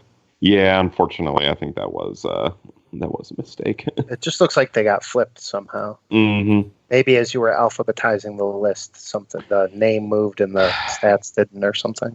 Yeah, that looks like it. The cunning foe, I think, is actually the smart person and savant are the two that definitely. Well, no, sorry, the savant and the cunning foe are the two that I think. Yeah. Shoot, now I have to think about this. Although I would say, Sam, savant only is an agility 1, and if you're looking at spies, assassins, and military scouts, I want them to have agility 4. Yeah, it's a good point. So it might just be like the intellect and the cunning. I think it's the intellect and the cunning got flipped on the savant and the cunning flow and the smart person. Yeah. Oh, shoot. Sorry about that, guys. I'd say we'd fix that in the next errata, but I'd have to control over that. Ouch. Ooh. Too soon. Wasn't ready. But yes, I think in my entirely unofficial capacity, I would say that you could give the smart person intellect 3, cunning 2, the savant intellect 5, cunning 2, and the cunning foe intellect 2, cunning 4. Yeah. You have my blessing on that. Very good. What it is worth. Which is, and to be fair, it's really not going to mess with the power levels in any measurable way because intellect and cunning are both they're both general. General, they both count for the general category. Yeah, right? So it won't actually affect power levels at all. Although, that's I think we get into power levels a little later. So fair. Well, actually, we can move straight into that, Hooly, I think, because that's kind of the big wow from this particular chapter. The adversary power levels, absolutely. So Lance Hancock via Facebook says, first off, I would like to say I love this new book. I also had a question about power levels. I have been trying to figure out how you came up with various power level numbers and have been trying to reverse engineer a solution for existing homebrewed creations. I was wondering if there is any advice you could give or guide that would allow me to convert adversaries that don't quite fit the characteristics or skill array given in this book. Thanks again for the book. Sure. So, step 1, just find the closest. If it's off by 1, I don't think it's going to break your power rating or whatever. But otherwise, I could tell you that brawn and agility as characteristics go to the combat one, and intellect and cunning go to the general one, and willpower and presence go to the social one. So I'm pretty sure that's basically how it worked out. There might be a little more squishiness than that, but so if you could just find from each one where it's the same brawn and agility, or the same pairs, you could just steal what it's doing to either combat, social, or general, and you can do it that way. Yeah. The thing is that with the power ratings, there's there's two systems, basically. There's the system we've provided, which is something that somebody can actually use relatively easily. And then there's the behind the scenes mechanical system, which Keith created and I messed around with and expanded on, which is more accurate, much more accurate. But unfortunately, in the end, we found it just wasn't something that people could really use on the fly, or honestly use in general. There's a lot of math that goes into it, and it worked better behind the scenes, basically. Side note, by the way, I went looking through all of the. I'm so embarrassed about this, but that previous question about intellect and cunning, they just all got switched. Like every single one in the chart? Yeah, because all of the creatures have a cunning of 1, but an intellect of 3 or 2, and that should be the other way around. Oh man, it's just 100% that. should be the other way around. Yep, it is just intellect and cunning somehow all got switched. I feel really bad about that. I'm super sorry. That's okay, I'm sure. Well, at least it's consistent, though. Yeah, at least it's consistent. I hope it. I mean, I guess it'll have to be, but I still feel really bad about it. Everything else looks correct. It's just that. Yeah. Yep. Now I can't unsee it. So back to the question at hand. You talk about, the math behind it that's not fit for public consumption, but of course these are gamers and all they care about is the math. In fact, if you could give them complicated formulas, they would want more complicated formulas. Well, it was created, I could tell you that. And to that end, I don't know if you guys even want to go into this or just bow out of it, but on Twitter, actually, Phil Dudley said, "How does the math for the power rating work? What is used to determine those, especially for the existing characters that were custom created?" To be perfectly honest, it's not something that can be easily explained. Keith touched on the basics of it, which is different skills and different characteristics go into the different categories determining it. They all have values. They're derived from XP. You tally them up. You compare them to a chart. But beyond that, it's not really worth explaining because unless you have like the 15-page document or whatever, you're not going to be able to. I wouldn't even know how to begin to explain it. And also, I don't even know if I'm contractually allowed to explain it. And that's another thing, actually. Now that I'm no longer an official company representative, I don't think I can disclose that. Yeah. Imagine if you could, though. You could take that 15-page document, put it up on the Foundry, and you guys could hit platinum in about. I couldn't, but I literally couldn't. Like that, I definitely can't do because I got paid for that. Imagine. I mean, everyone else out there can imagine, or they could plan an elaborate heist to break into my machine at my house. Because the document exists, it's there. Although it got tweaked afterwards. I'm sure. So you wouldn't even have the best one. You'd have to really break into FFG headquarters. The other thing, though, and this I can say, is that it's not just a matter of math. There is a lot of room in adversary power creation for adjusting things based on abilities that defy easy characterization or abilities that combo with other abilities that multiply them and make them more powerful, or just off-the-wall situations. For one thing, if you have a really high soak on something, soak becomes more powerful the higher it gets, but it's not a geometric progression. It's a exponential progression in a way, but it's actually even worse than that because if your soak goes above a certain point, most weapons don't actually have the damage to hit above that soak, at which point the damage changes. The damage right. So you can have things that become nigh invincible, so their soak should be even more valuable when determining their combat rating than something with less soak. And high soak plus any defense, and you really start getting into trouble. High soak plus adversary ranks. All this stuff gets real messy. You actually have a sidebar on that specifically on page 76 Because we knew it was messy, yeah. literally, the sidebar is called Avoid Compounded Defenses. It literally is exactly what you just said. It's almost like I wrote that or something.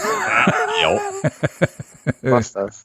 Sounds like me. Look, the other thing to take into consideration as well, like we do for everything that we suggest with new talents or new adversaries or whatever that we've done at the time, it has to be play tested. And sometimes you're going to get a playtest group that is fantastic and they pull it apart and they go, no, this needs to be adjusted upwards.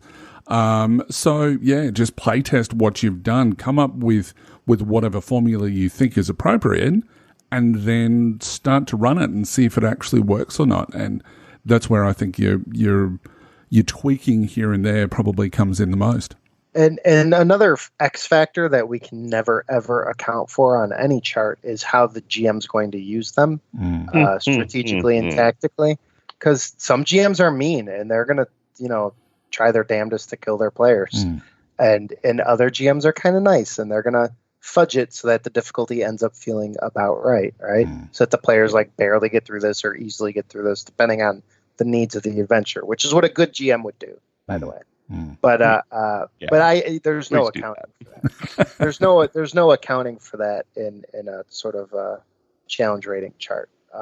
No plan survives contact with the GM, even though the GMs say no plan survives contact with the players. We're a level on the other side of that. True. Yes. Very, very true. Yeah. To be fair, when I created it, I didn't have any secret knowledge, really. I had experience in the system, but a lot of people have that at this point. So honestly, it wouldn't surprise me if somebody just magically recreated almost exactly what I handed in to Sam, whenever it was a year ago. Yeah. Because it's all there to sort of pick up and figure out. No, it wouldn't surprise me either. Yeah. Yeah. So David Morris, who is one of our Patreon Discord members, so thanks for your question, David, asked a very, very similar question, but part of that we really can't answer. So Jared Crawford on Facebook, he asks, I would like some guidance on how crit ratings could or should impact power levels when designing adversaries, as all of the guidelines just rate base damage. Crit ratings were also something that factored into the behind-the-scenes power level math, but basically really low crit levels, 1s and 2s, could potentially increase it, but it also depends on the damage and the skill. Something that has a crit rating of 2 alone is not going to increase your power level by 1 or your combat level by 1. Yeah. But a high damage weapon with a crit rating of 2 or somebody with a high combat skill that also has a crit rating 2 weapon might. Or something with crit rating 2 plus. If it's got also vicious 10 or something like that, then yeah, that's going to be a problem. But if you think about it, how many crits would an NPC have to do to a PC before it's probably dead? 5? 6? I mean, unless they have a lot of vicious, yeah. You're likely to knock a player out either by straining them out or getting rid of their health than you are to crit them out of the game. So yeah, it does have an impact, but I don't know that it's super significant. If you notice that it's it's crit 1, vicious 5, okay, maybe bump up the combat level by 1. But yeah, generally base damage is going to matter more because it always matters. Right. Okay, well then, what about magic? Because this is the next question we had coming in from Reddit, actually from CBEC, Christopher Ruthenbeck, saying, how the hell do magic skills factor into the power level calculations? Do they? That one still stumps me, he says. Just treat it as a weapon, unless it's having a utility effect. But in which case, I don't know, probably not a lot. Yeah, I think a lot of magic we treated as it affected their combat level and their general level. I mean, you could argue that it could also affect their social level depending on the spell and the magic. But again, yeah, the best thing is to balance it with their general utility but primarily their combat utility, because that's really where you're going to care the most anyway. Right. Makes sense. All right, so Kate Saunders, she says, I've been spending all day looking through the Expanded Players Guide. Hooray for the PDF. And one question that I can't seem to find answers to is when the guide gives power levels to a minion group, how many minions should be in the minion group? I have the feeling I'm overlooking something. You are. It's a sidebar, page 84. It's minion power levels. Turns out there's 3 minions in a group for the purposes of power levels. Right. There you go. Very good answer. One of those easy answer questions. Very nice. Well, there's a very definitive, clear answer. Yeah. Not all of them are like that, but that one is. And our last question around adversary creation, another one from Christopher Ruthenbeck. This one asked on the FFG forums. He said, how would you adjust the power level table if the PCs had some NPC allies? You know, a sergeant with a squad following them. PCs who are the officers of a starship, who have gunner crews and or fighter pilots, things like that. Thanks. I would figure out their challenge rating and then just subtract it. I think you could count a minion group as pretty much a PC or a decent rival as a PC and use that and adjust the table in general too. Just because as long as they're at least mildly competent at what they do. Like if you have a minion group that doesn't actually have any combat skills or weapons, then don't add them to combat encounters. But if they're going to actually do something useful, then they could probably count as a PC because they will provide combat attacks, they will contribute damage, and they will soak up hits. In knowing player characters, they will undoubtedly soak up hits that were meant for player characters. Especially if the players are losing, right? Good GMs, you know. Yeah. Oh, Yeah, we shoot at the NPCs this turn. Yeah, I would demonstrate how dangerous it is by killing your friends. I think you can, if you want to get more into it, you can at least calculate up. Yeah, you can do what Keith said. Calculate up their challenge rating for the NPC. See if something comparatively works, and then determine like how tough a PC they are. That'll especially let you sort of figure out if they should really contribute based on the group XP total and all that. Good suggestion. Good. Yeah, absolutely. Yeah. Now, generally, I think that the system presented here in this section has been very well received, and it's something that I think that the game was missing. Now, I say that for the masses, but unfortunately, I don't say it for myself, and I'll explain why. I think that this system, when it comes to GMing, is very much a case of running by feel. You know, your gut instinct, you know, when it comes to designing NPCs and things like that. And, you know, I may have said this even during the testing for power level creation, that it honestly just seems foreign to me. It's something that I obviously moved away from when I was playing with D&D and Pathfinder. Now, don't get me wrong, though. What you guys have put together here is beyond excellent. And even though there's obviously some stuff that, you know, is going to remain behind closed doors, what's been presented here will appease many who've been looking for this type of system for the game.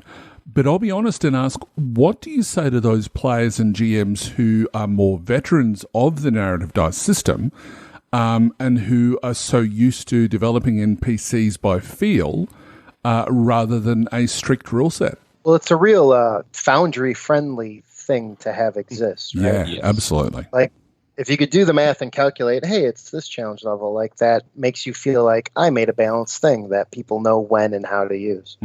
Well, we were getting the Foundry set up while we were working on this book, so there were some of those. There was some of the thinking about it sometimes. Yeah, definitely. Yeah. And then we move on to part 3, which is probably my favourite section out of all of it. And it's probably, you know, I think that it's probably even more talked about than any other section in the book. You know, 4 new chapters dealing with, you know, the popular magic rules and expanding upon that, social encounters as well. You know, but it's also the introduction of a pair of new tones for the game and the introduction of specialization trees, which was something which a lot of people who were so used to Star Wars that were sort of a little bit confused, I guess, when Genesys first came out, that suddenly there weren't these trees that they had to deal with. Now, so with this section, you've brought them back into the fold again. What can you tell us about the goals for this section, and its design? Oh, well, I mean, so the goals here were, well, for one, we knew that there were some additional rules we wanted to tack on. Magic talents and new spells was a big one. We knew there was some room for expansion there. And we also knew that, there are a lot of people out there who prefer Genesys without their specialization trees. And there were some people who were like, oh, we missed this. This was great. We wanted to do something to cater for the people, for that second group, because we hadn't catered to them so far. So that was the basic reason for creating that. There was also some other stuff that we had covered in some source books that we wanted to focus down a little bit more. Like the social encounter guidelines, chapter 3.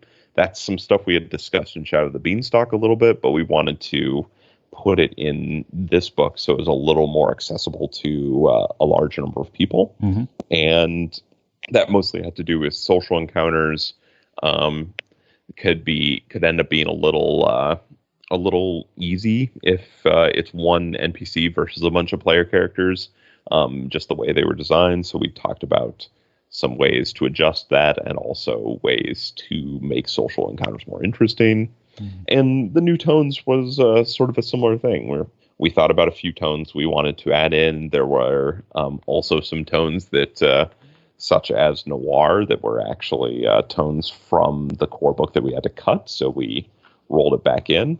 And yeah, so that was basically the goal for the section, was to address some of the places that we felt the core rule book wasn't able to finish. And that's very, very clear as you go through this, because it kind of adds, and we talked about this at the very beginning of the episode, right? It sort of adds that feel to it. Now, that starts off with chapter 1, which is expanded magic rules, which I'll be frank, when I cracked this book and I went into the table of contents, that was, just for my proclivities, the first thing I went to. So there's a host of new magic-related talents and 3 entirely new spells, Mask, Predict, and Transform. And we had a series of questions, a little crunchy, around some of these talent options, actually, which I love the talents, by the way.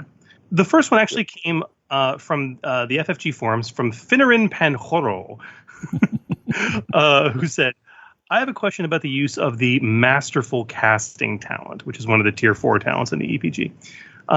Does it allow the activation of critical hits? It seems it could be argued that it does, as that may be activated using a triumph. But if so, does it confer the ×3 advantage, making it at a crit at plus 20? That seems like it could make a deadly spell with Vicious 3 particularly deadly. I mean, at that point, a single triumph might activate a crit at plus 50. Hence the deadly spell, right? Yeah, that's an interesting thing, but I think the answer lies in weapon and gear descriptions, and I'm just double checking that real quick. Yes, that's what I thought. So the big thing is that a critical rating and a critical is not a quality. It is not a quality, and it's not a spell effect. Well, there's a spell effect that gives it a lower critical rating, but the critical rating itself needs to be triggered with advantage and triumph as normal. Yeah. So basically, no, you can't. For, as you pointed out, that reason, and also all of the complicated, messy nonsense it gets to. Duly noted.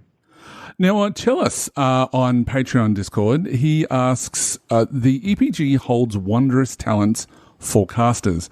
I'm slightly concerned with the combo of brilliant casting and strength of faith, having too much synergy and may potentially provide too many free advantages. While this will most likely only be an issue at high XP play, I was wondering if it would upset talent balance too much if one was to limit strength of faith to use a story point and drop the action economy to an incidental instead. This way, both talents could not be used at the same time. I mean, you certainly could. I think that changing the action economy. It makes it a little spendier for a story point than a maneuver, but probably not enough to bump it up into tier 5 level. I don't think that those two are necessarily unbalanced in and of themselves. But if that's something that really concerns you, yeah, you can totally do that.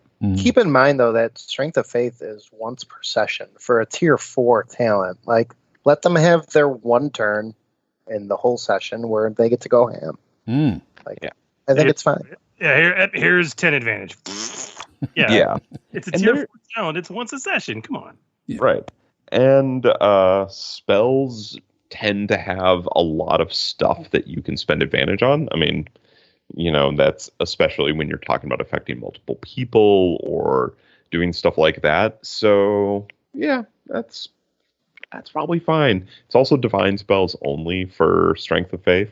One of the reasons that got that was, all of the different talents affected different schools of magic. So Strength of Faith got its sweet once per game, your spell is just going to be awesome. But then Arcana gets its own thing and Primal gets its own thing. Because I think that Divine doesn't get a lot of love for some of the book anyway, as far as like not this specific book, but Arcana certainly gets, a big chunk of any of the sort of rules, I guess, that have come out. So it's nice to see something which is Divine. So yeah, I don't have a problem with it. And as you say, it's just that one time that, per session that you're going to be the spotlight. And I think that's important to do in games anyway. And it's all based... Yeah, and it's all based on you'll have a high willpower if you're a divine caster, but you also need to have a high discipline and ranks in knowledge to really get good work out of both of those talents. Yeah. So there's a hidden XP costs. Yeah. All right. Next up, we have a question that came in from the FFG forums from LB Woodard, who says the following, and this actually goes back to Masterful Casting. This is one of my favorite sections in the EPG is the expanded magic rules, especially with all the new magic talents. Masterful Casting on page 97 is particularly great. I do wonder, though, whether the qualities or spell effects being activated by the talent need to have been selected before casting the spell or not. I realize it's a tier 4 talent and triumphs are powerful, but even so, I worry about balance if the effects can be added after the fact. Conversely, I also worry about playability or usability if the effects have to be added beforehand, thereby greatly increasing the difficulty. I'd be really interested to hear about the design decisions behind this talent, which I love, and I want to make sure I'm using properly. Thanks. So you always have to add the upgrades to your spell before you cast the spell. If it's multiple people, you have to add that. If it's the one that gives you, if it's ice and gives you ensnare, you have to add that beforehand. Masterful Casting is no different. It just lets you trigger qualities or spell effects that you have on the spell. Now, and that is the reason why it doesn't require a cost of any kind. It's an incidental activation, and it's just an incidental because you technically choose whether to use it or not. And that was a lot easier. Well, you're always going to choose it because you can use a triumph to do just about anything. So you can either choose to use the triumph. Sorry, I'm getting into the weeds. But the big thing is you don't spend any strain. You don't spend a maneuver or an action. You don't spend a story point. You can effectively feel like it's always on. So when you cast whenever you cast a spell, you always have an option of using that triumph to trigger 3 of the qualities you added to it. The only choice you're making is how many qualities are you adding to the spell beforehand. Are you giving it this upgrade and this upgrade, or are you just going straight damage and nothing else? And if you're doing it, that's fine. But Masterful Casting will not be a good talent for you because it's not going to give you anything. Yeah. I mean, I think of this like if I'm throwing out an attack spell, okay, and I want to throw blast on there, and I want to throw fire on there, and I want to throw impact on there, or maybe destructive, okay. Yeah. I can throw all those on there, and yeah, it's going to be a hella difficult check, and I understand my dice pool is going to be pretty stout at the point I've got a tier 4 talent under my belt. So maybe I'll pull off enough advantage to do that. In fact, I probably will maybe pull off enough advantage to be able to activate it all. But if I happen to roll that triumph, it's one of those things that, guess what? I can now use that triumph to activate all 3 of them. And I still have all this excess potential advantage left over, which I can then use for other advantage expenditure things that are outside of the realm of activating magical attacks, such as, strain recovery. Why would you need that? That's it exactly. Think of masterful casting not as the way to sort of redo spells after you've cast them, but a way of it being much more likely for the spell to do everything you wanted it to do when you sort of constructed it before casting it.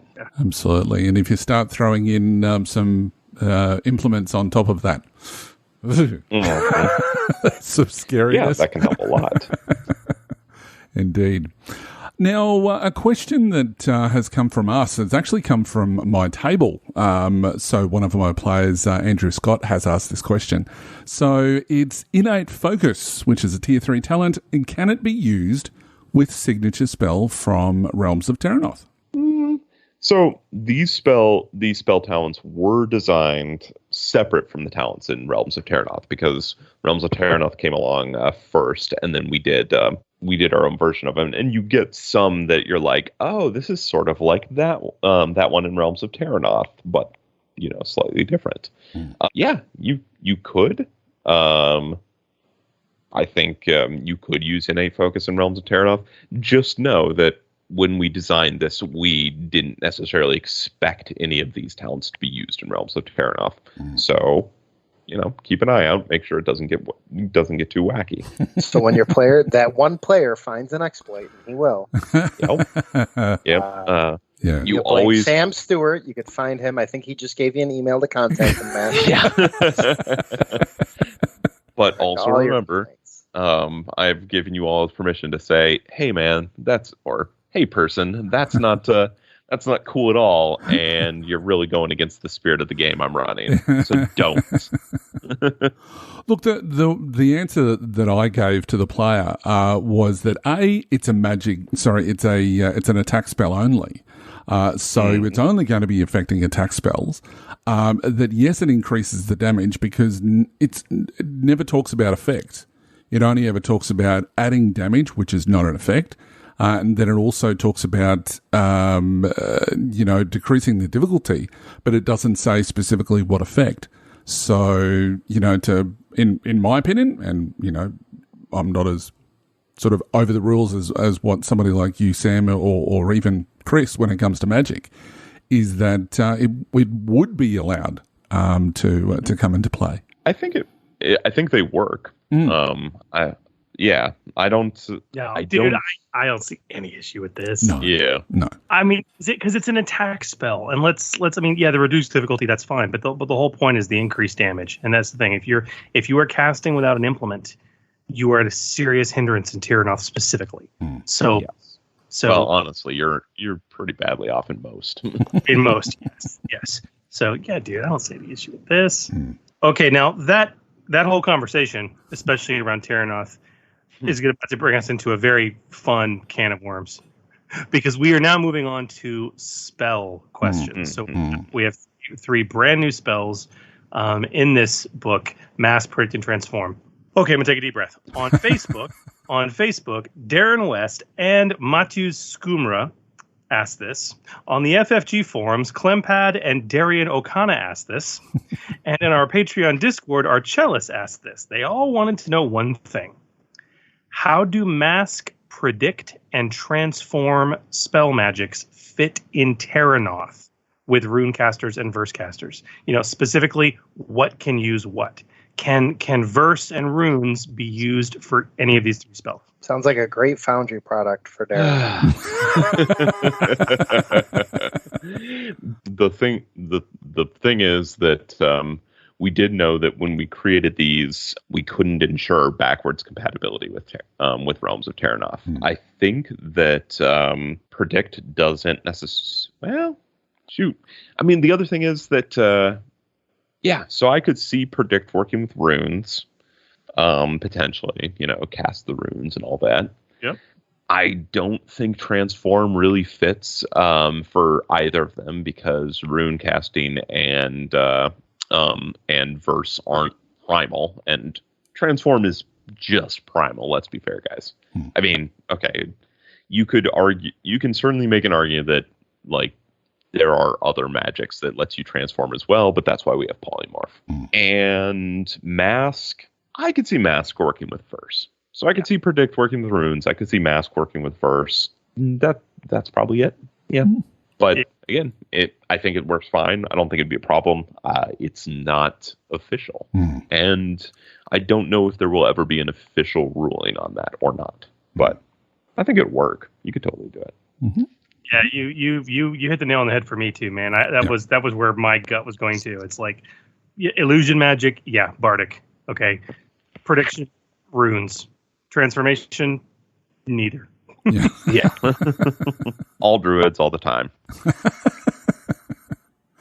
All right. So hopefully that question is answered for you. So yeah. Now, Swordbreaker from FFG Forums, he says or asks, predicts flash of precognition effect.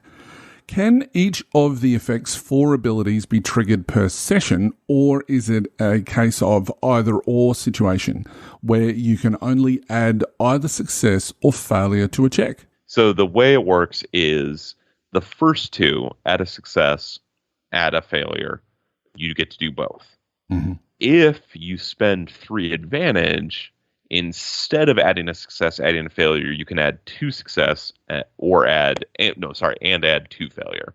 So think of it as half and half. Like either you get the normal effect, or if you also get 3 advantage, the normal effect becomes the upgraded effect. And the effect is 1 success, 1 failure, or if you spend 3 advantage, 2 success, 2 failure. Like 2 failure. Yep. Got it. Yeah. That's right. Flash of precognition and cheat death. Well, hell, predict is probably the most complicated one, period, because it deals with stuff that hasn't happened yet. And it wasn't Star Wars too, right? Like that force power. It's like, good luck, GM. I'm planning your campaign that far ahead and having the players actually get there. That's right. The other thing the GMs hated. Look, I just go back to Yoda, which is always in motion is the future. So if that changes, tough luck. You give them that answer occasionally, but there were so many people who were so pissed that was the thing in Star Wars. Really? Well, specifically GMs writing in because their player was using predict to mess with their game. Right. Yeah. Well, that's the GM's fault. No one else. No. Yes. That's right. That's it goes down to the whole thing that if you know the future, potentially it can change as a result because of minute decisions that you make based on having the knowledge of what the future was like. Right. I think it's also just hard for GMs to like give a hint and a vision to like who the bad guy is to predict the future without players like glomming onto it really quickly and figuring out your whole thing. I think that's just hard to do, right? Look, it goes down to something that Chris has said on his podcast on Order 66 is the case that, if you need a timeout, just say, hey, guys, just going to ask for 5 minutes just to have a little bit of a think about it. Too many GMs, I think, don't want to mess with the flow of their game, and they end up making errors as a result, and it sort of goes in a direction that you don't want. Yeah, exactly. All right. We have bucket loads more questions to go, so we'll move through these pretty quickly if we can. So, Kate Saunders, she asks, for the transform spell, how should the GM and players determine the stats and special abilities of the animal that the character is transforming into? That's what one of the reasons we added animals to the section on adversaries. Indeed. Transform into a shark. Yeah. And I think that's open to potentially somebody going and doing a supplement for the Foundry just on summoned animals, for example. That if they want to go completely crazy, that's another option as well. So there's a lot of animals in the world. You could stat them all up if you want. Now, while we're on the Transform bandwagon, in a related question on our Patreon Discord, Archella said, I got a question about Transform. So if a burrow gnome from Realms of Terranoth is transformed into a dire bear, will they still get a boost die to attack someone bigger than Silhouette 1? Sure. They bring that skill with them. Why not? Yeah, no, I mean, technically, as per the rules, it says what you can do with Transform and what you can't do. Yeah. And Transform, you get their characteristics, so wound threshold and defense. This is all covered on page 101. Mm-hmm. You also gain any of the animal's abilities and equipment. Oh, no, so you wouldn't get it because you only retain your own skills, talents, and strength threshold. And the extra boost die is not a skill, talent, or their strength threshold. So there you go. So the burrow gnome does not get to punch above their weight when they're fighting, turn it into a dial bearer. Perfect sense. Okay, well, now since you've got that answer up, we had a related question from Armox on the FFG forums. It said, casting spells while transformed, yes or no? And if yes, what penalties should be applied to the skill check? Honestly,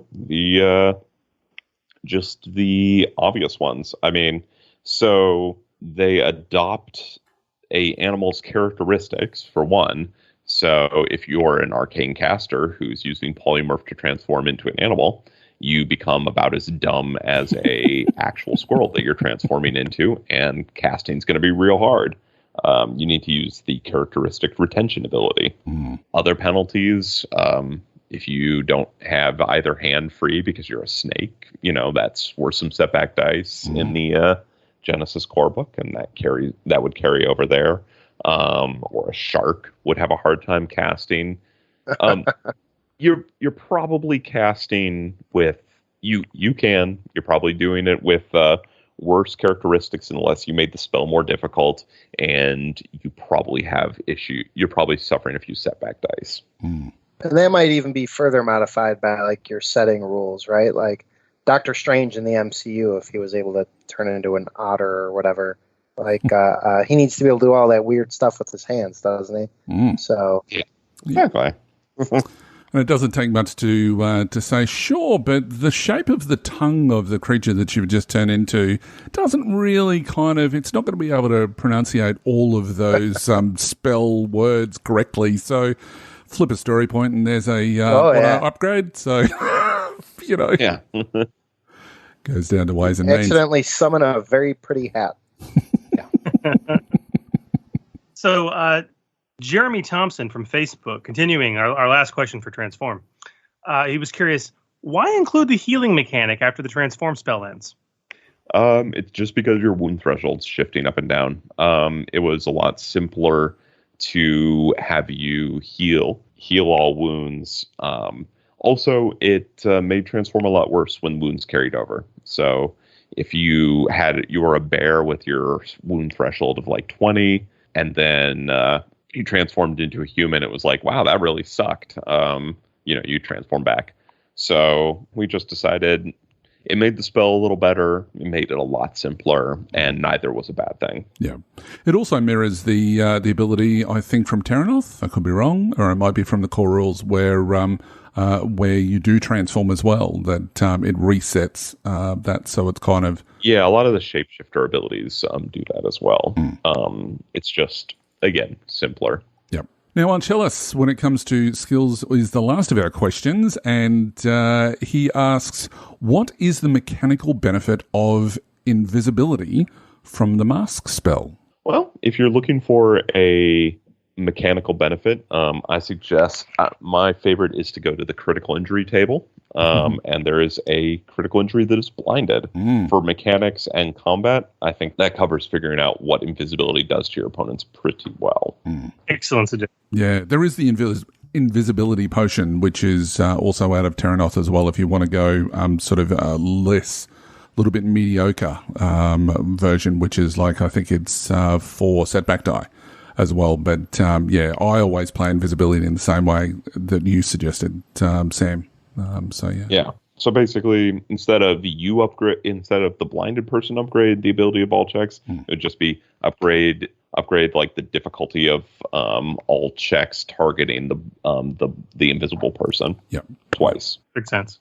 All right, guys, we're in the home stretch. We've been going at this for darn near 3 hours now.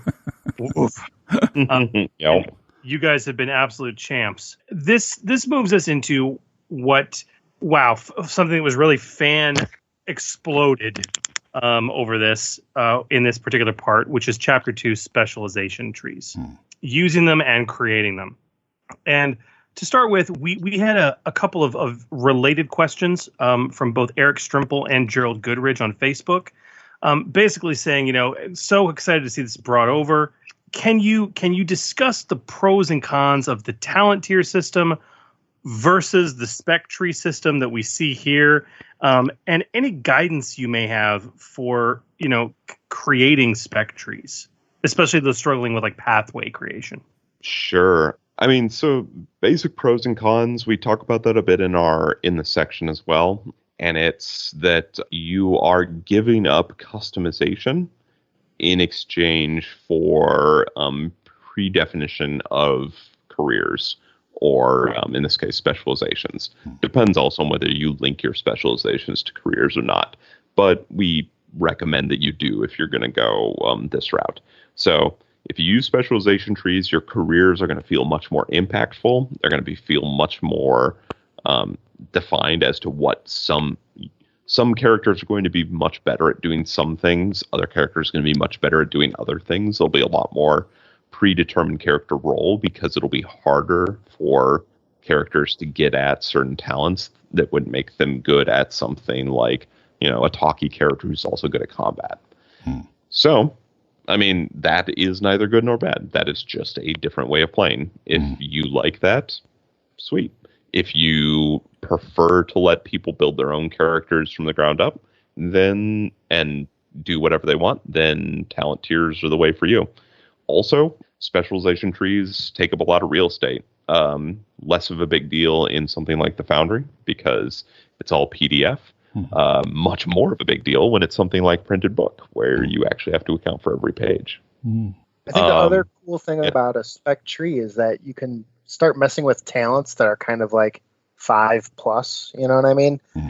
They're a little more powerful maybe than tier 5 because you can kind of bury them and sort of add XP cost to them. But if you're making up some talents that are like, I don't know, this seems really, really powerful, you could at least sort of balance them out.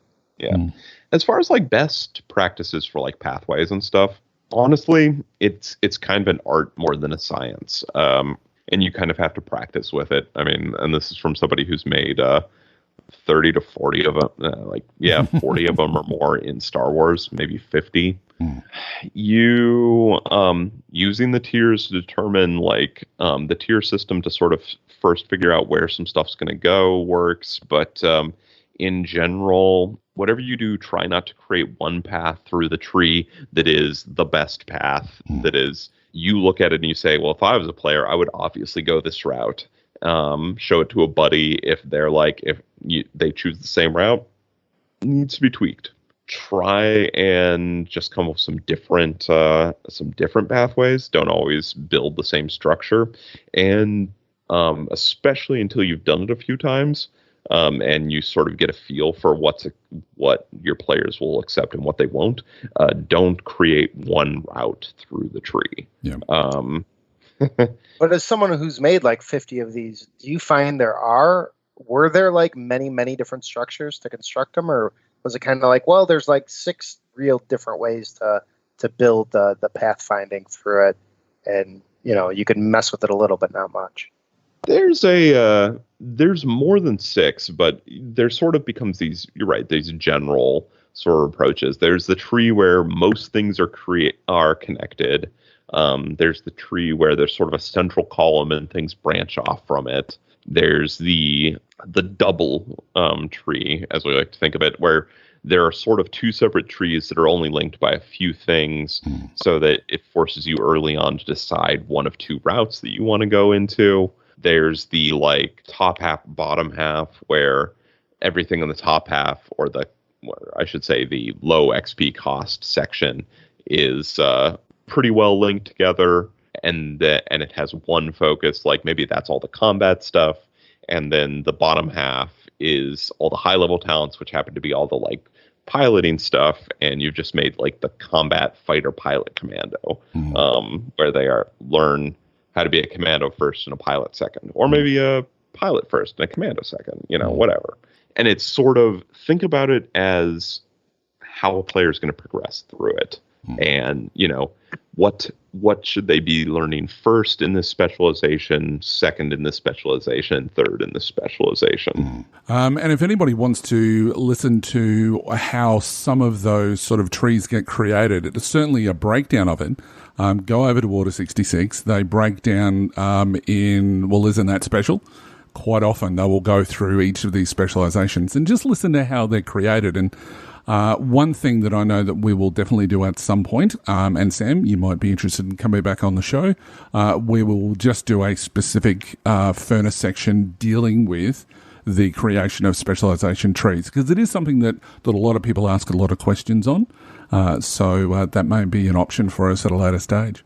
Yeah, I'd be happy to come back on at a later point, do a little more prep work on it, and we can really dive into it. Very, very good. In that regard, one further question that we had from LB Woodard was concerning the inclusion of talent trees. Would it be balanced to have a campaign with some players using trees and others using the pyramids? Could a player with a pyramid purchase a tree? This sounds complicated. If you want to make your campaign complicated, sure. Is there another way to work this new option into an existing campaign, or would players need to rebuild, respec if they wanted to take a tree for a pre-existing character? Thanks so much for all the amazing advice, and thanks to Sam and the rest of the wonderful products. For all the wonderful products to play with. Well, you're welcome, sir.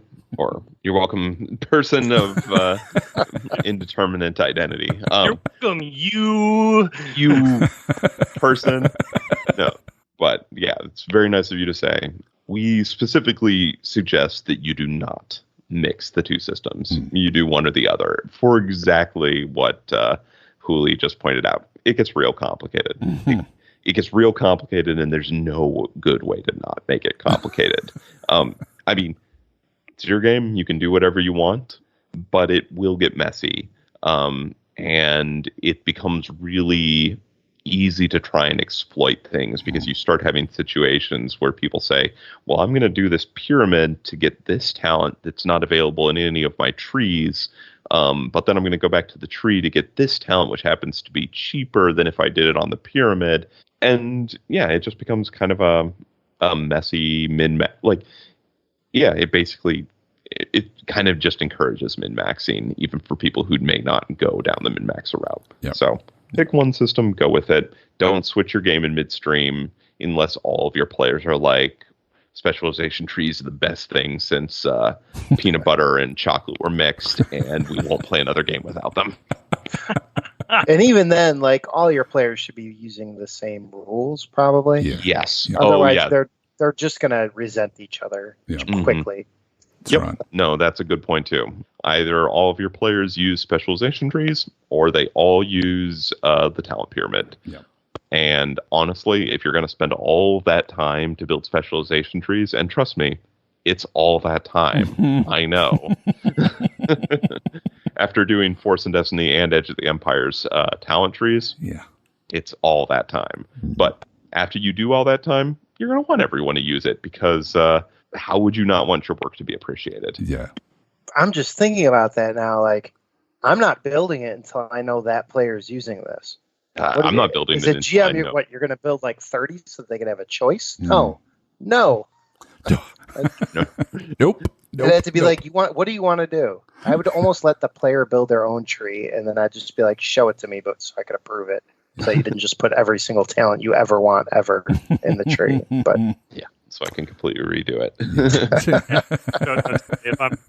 But before I spend 1 minute of time developing specialization trees, it's like, okay, are we going to use them or not? Oh, we are? Okay, then I'll go do the work. But if we're, good Lord, yeah. Oh, actually, have players create specialization trees for other players. And then, there you go. Good Set call. the party against itself. Now you're talking my language. See, that's like asking the kids to cut the pie. But the other kid is the one who gets to choose which piece. Very good. I like that a lot. That's very good. But yeah, we'll talk more about specialization trees and how that all works and sort of the playtesting you can do to muck around with that in a future episode for sure. But Chapter 3, Social Encounters. Chris. Oh, yeah. We had lots of, and this really brings us to the end of our conversation, guys. We just had a couple questions left for you. Yep. Lots of new expanded rules and suggestions here on social encounters dealing with varied social encounter situations. Really intriguing chapter. Introduction of a new rule, the group leaders. Very, very cool. And we kind of talked already about the genesis of it. So I don't think we need to get into that. But we did have two specific listener questions. The first came in from Facebook from Toby Wheatley. It says, when performing social combat, would you reset strain threshold if transitioning into physical combat? Or just keep it going? Seems you'd be starting at a bit of a disadvantage. That's a pretty simple answer, actually. If you switch into physical combat, that technically is a new encounter. And so you'd probably want to give everyone a chance to pause, recover a little strain, and keep going. If that really breaks immersion, you can just keep going as well. And then, people might be starting at a disadvantage, but that might actually make the encounter more interesting. But you could even tie it into your initiative roll, right? Yeah. Technically, you could do something like that. Your initiative, you could also determine if you recover some strain or not, based on how well you did. I mean, but in the end, rules is written, you would get a chance to recover some strain. If you don't want to give them that chance, that does put them at a disadvantage, but that might be interesting. I always find it interesting when my players are at a disadvantage. Oh, you're one of those GMs, right? Depends on the day of the week. It's not sadistic. He's just trying to create more opportunities for story. Exactly. Yeah. That's yes. Let's go with that. They don't get to escape from a dungeon unless they get captured and put in a dungeon. Ah, right. That's true. That is true. And our last question comes from Jeremy Thompson, and he says, what was the thinking with not having any magic abilities affecting social encounters? Would you have any suggestions on how you would include magic in social encounters, namely with monsters that can peer into your mind? So I'm a bit of a traditionalist, and for me, magics and psionics have always been sort of two different things, and mind reading firmly comes into the realm of psionics as opposed to magic. Yep. So that's just my personal opinion. Now, I think that if you have something with a psionic power or mind reading or telepathy, and we have a telepath alien in the Genesys core book that has that sort of thing, then that should affect social encounters. And when we statted out the telepath aliens combat rating, and challenge ratings, they actually have a high social because they can read people's stuff. In Shadow of the Beanstalk, the telepathic clone has the same sort of thing. I mean, at that point, it's just another ability. So magic and social encounters, it's going to, if you want to include it and you have some sort of mind reading magic, I mean, it shouldn't be super easy, but it will do the kind of thing that you normally do in social encounters. You learn people's motivations, you learn their goals, you improve your own characteristics. So augment magic actually does work in a social encounter because you can increase your ability to talk pretty or be scary. All these different ways. I mean, sky's kind of the limit.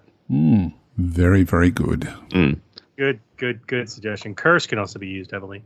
Yes, it can. Cool. Also, turning into a bear in the middle of a fancy dress ball, definitely is a very effective. It's going to help that coercion check out, for sure. Yes. Totally.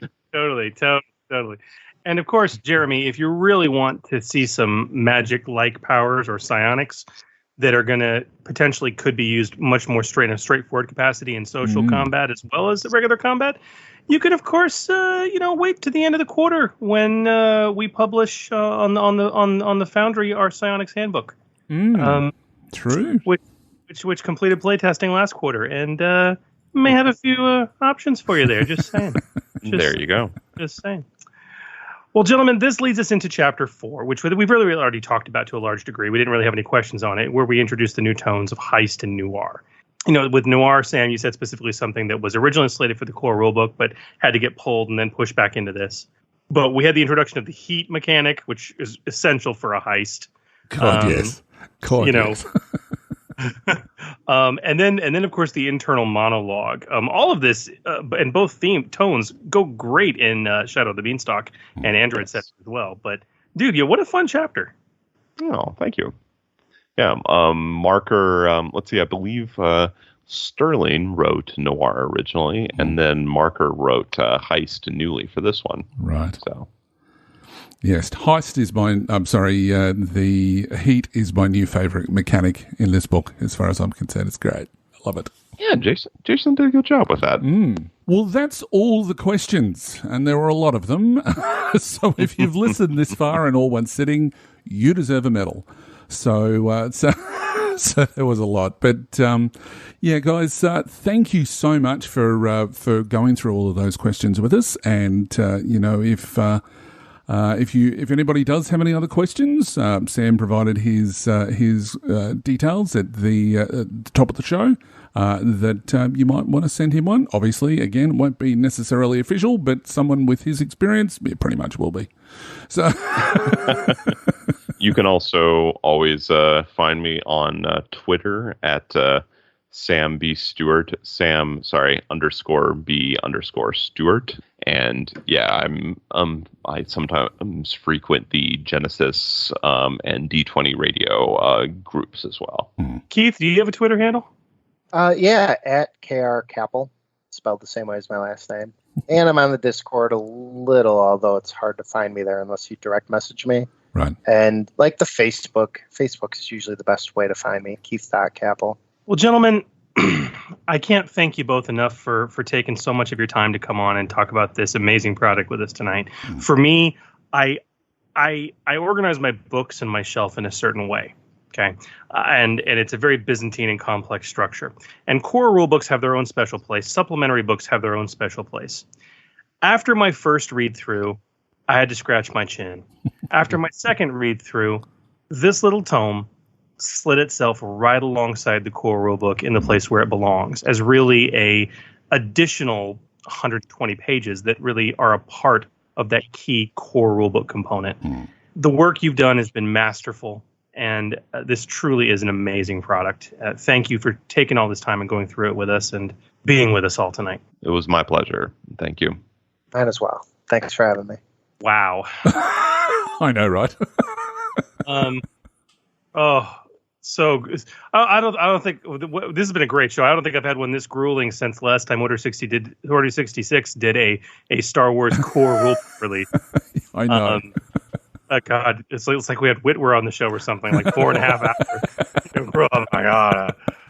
But this epic show, I'm sure, had to come to an end eventually, and now Hooly is the time. Sadly, yes. And it, as you say, it truly has been an amazing show. So, thanks in every way to our amazing special guests, Sam and Keith. What an incredible couple of guys. They've done amazing things as part of the community. They've done amazing things with the products that we've seen come out of FFG. It was just amazing. I know that I've said that 3 times now, but it's amazing that they could, join us tonight as well. Absolutely. Now, next episode, listeners, we will be returning to our normal format with a continuation of our ongoing series on Magic. We'll be continuing our discussion on how to reskin the Magic system into something entirely new. And with that, we'll be plowing forward with our building our own post-apocalyptic mutation power system with detailed power effects, additional effects, and limitations. Yeah, and, it's going to be nothing but awesome. And while you wait for the release of that, please continue to send us any questions that you have about Genesys, being a GM or a player, or just any gaming-related questions you like. And how can they do that, Chris? Well, they can email us at forgegenesis@d20radio.com or just post it up via one of the many social media platforms, including Facebook, Twitter, YouTube, and Reddit, simply by searching at Forge Genesis. We've also been having some really good conversations on the D20 Radio Discord channel, and of course, truly dedicated conversations with our patrons on our very own podcast Patreon Discord server. And we would love to hear from you all when it comes to questions, so let us know. Don't forget that you can also join the even larger discussion in the D20 Radio Facebook group, where we nerds congregate to cross-pollinate. And don't forget to give us a like or follow us as well on any of our social media sites. You can also drop us a review on those sites or on your favorite podcatcher, including iTunes and even Spotify. You can also visit us on our website at forgegenesis.com. Indeed. I'm exhausted. I don't know about you, Chris. Like I just went 8 rounds with Ali, yeah. Indeed. So, well, that's a wrap for us, guys. Thank you for listening, and we hope that you will join us next time as we continue to explore the Genesys role-playing game. I'm GM Hooly. May your triumphs be many and your despairs be few.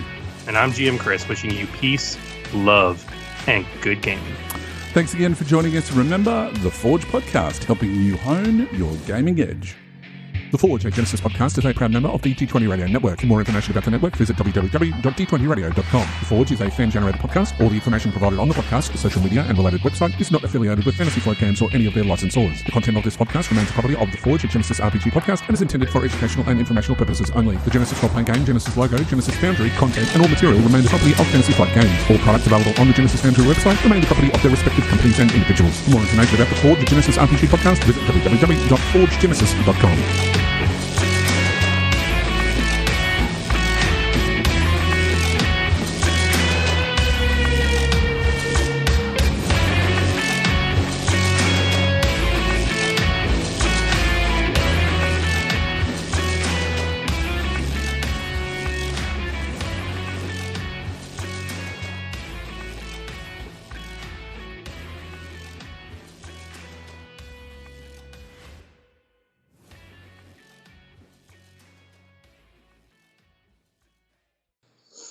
Yeah. The one thing that sorry, Sam. Oh, no, please go ahead. So the one thing that it's all good. Sorry, I was about to say we're just gonna go forever like this if you don't move us along, and then prove my own point. Please go ahead.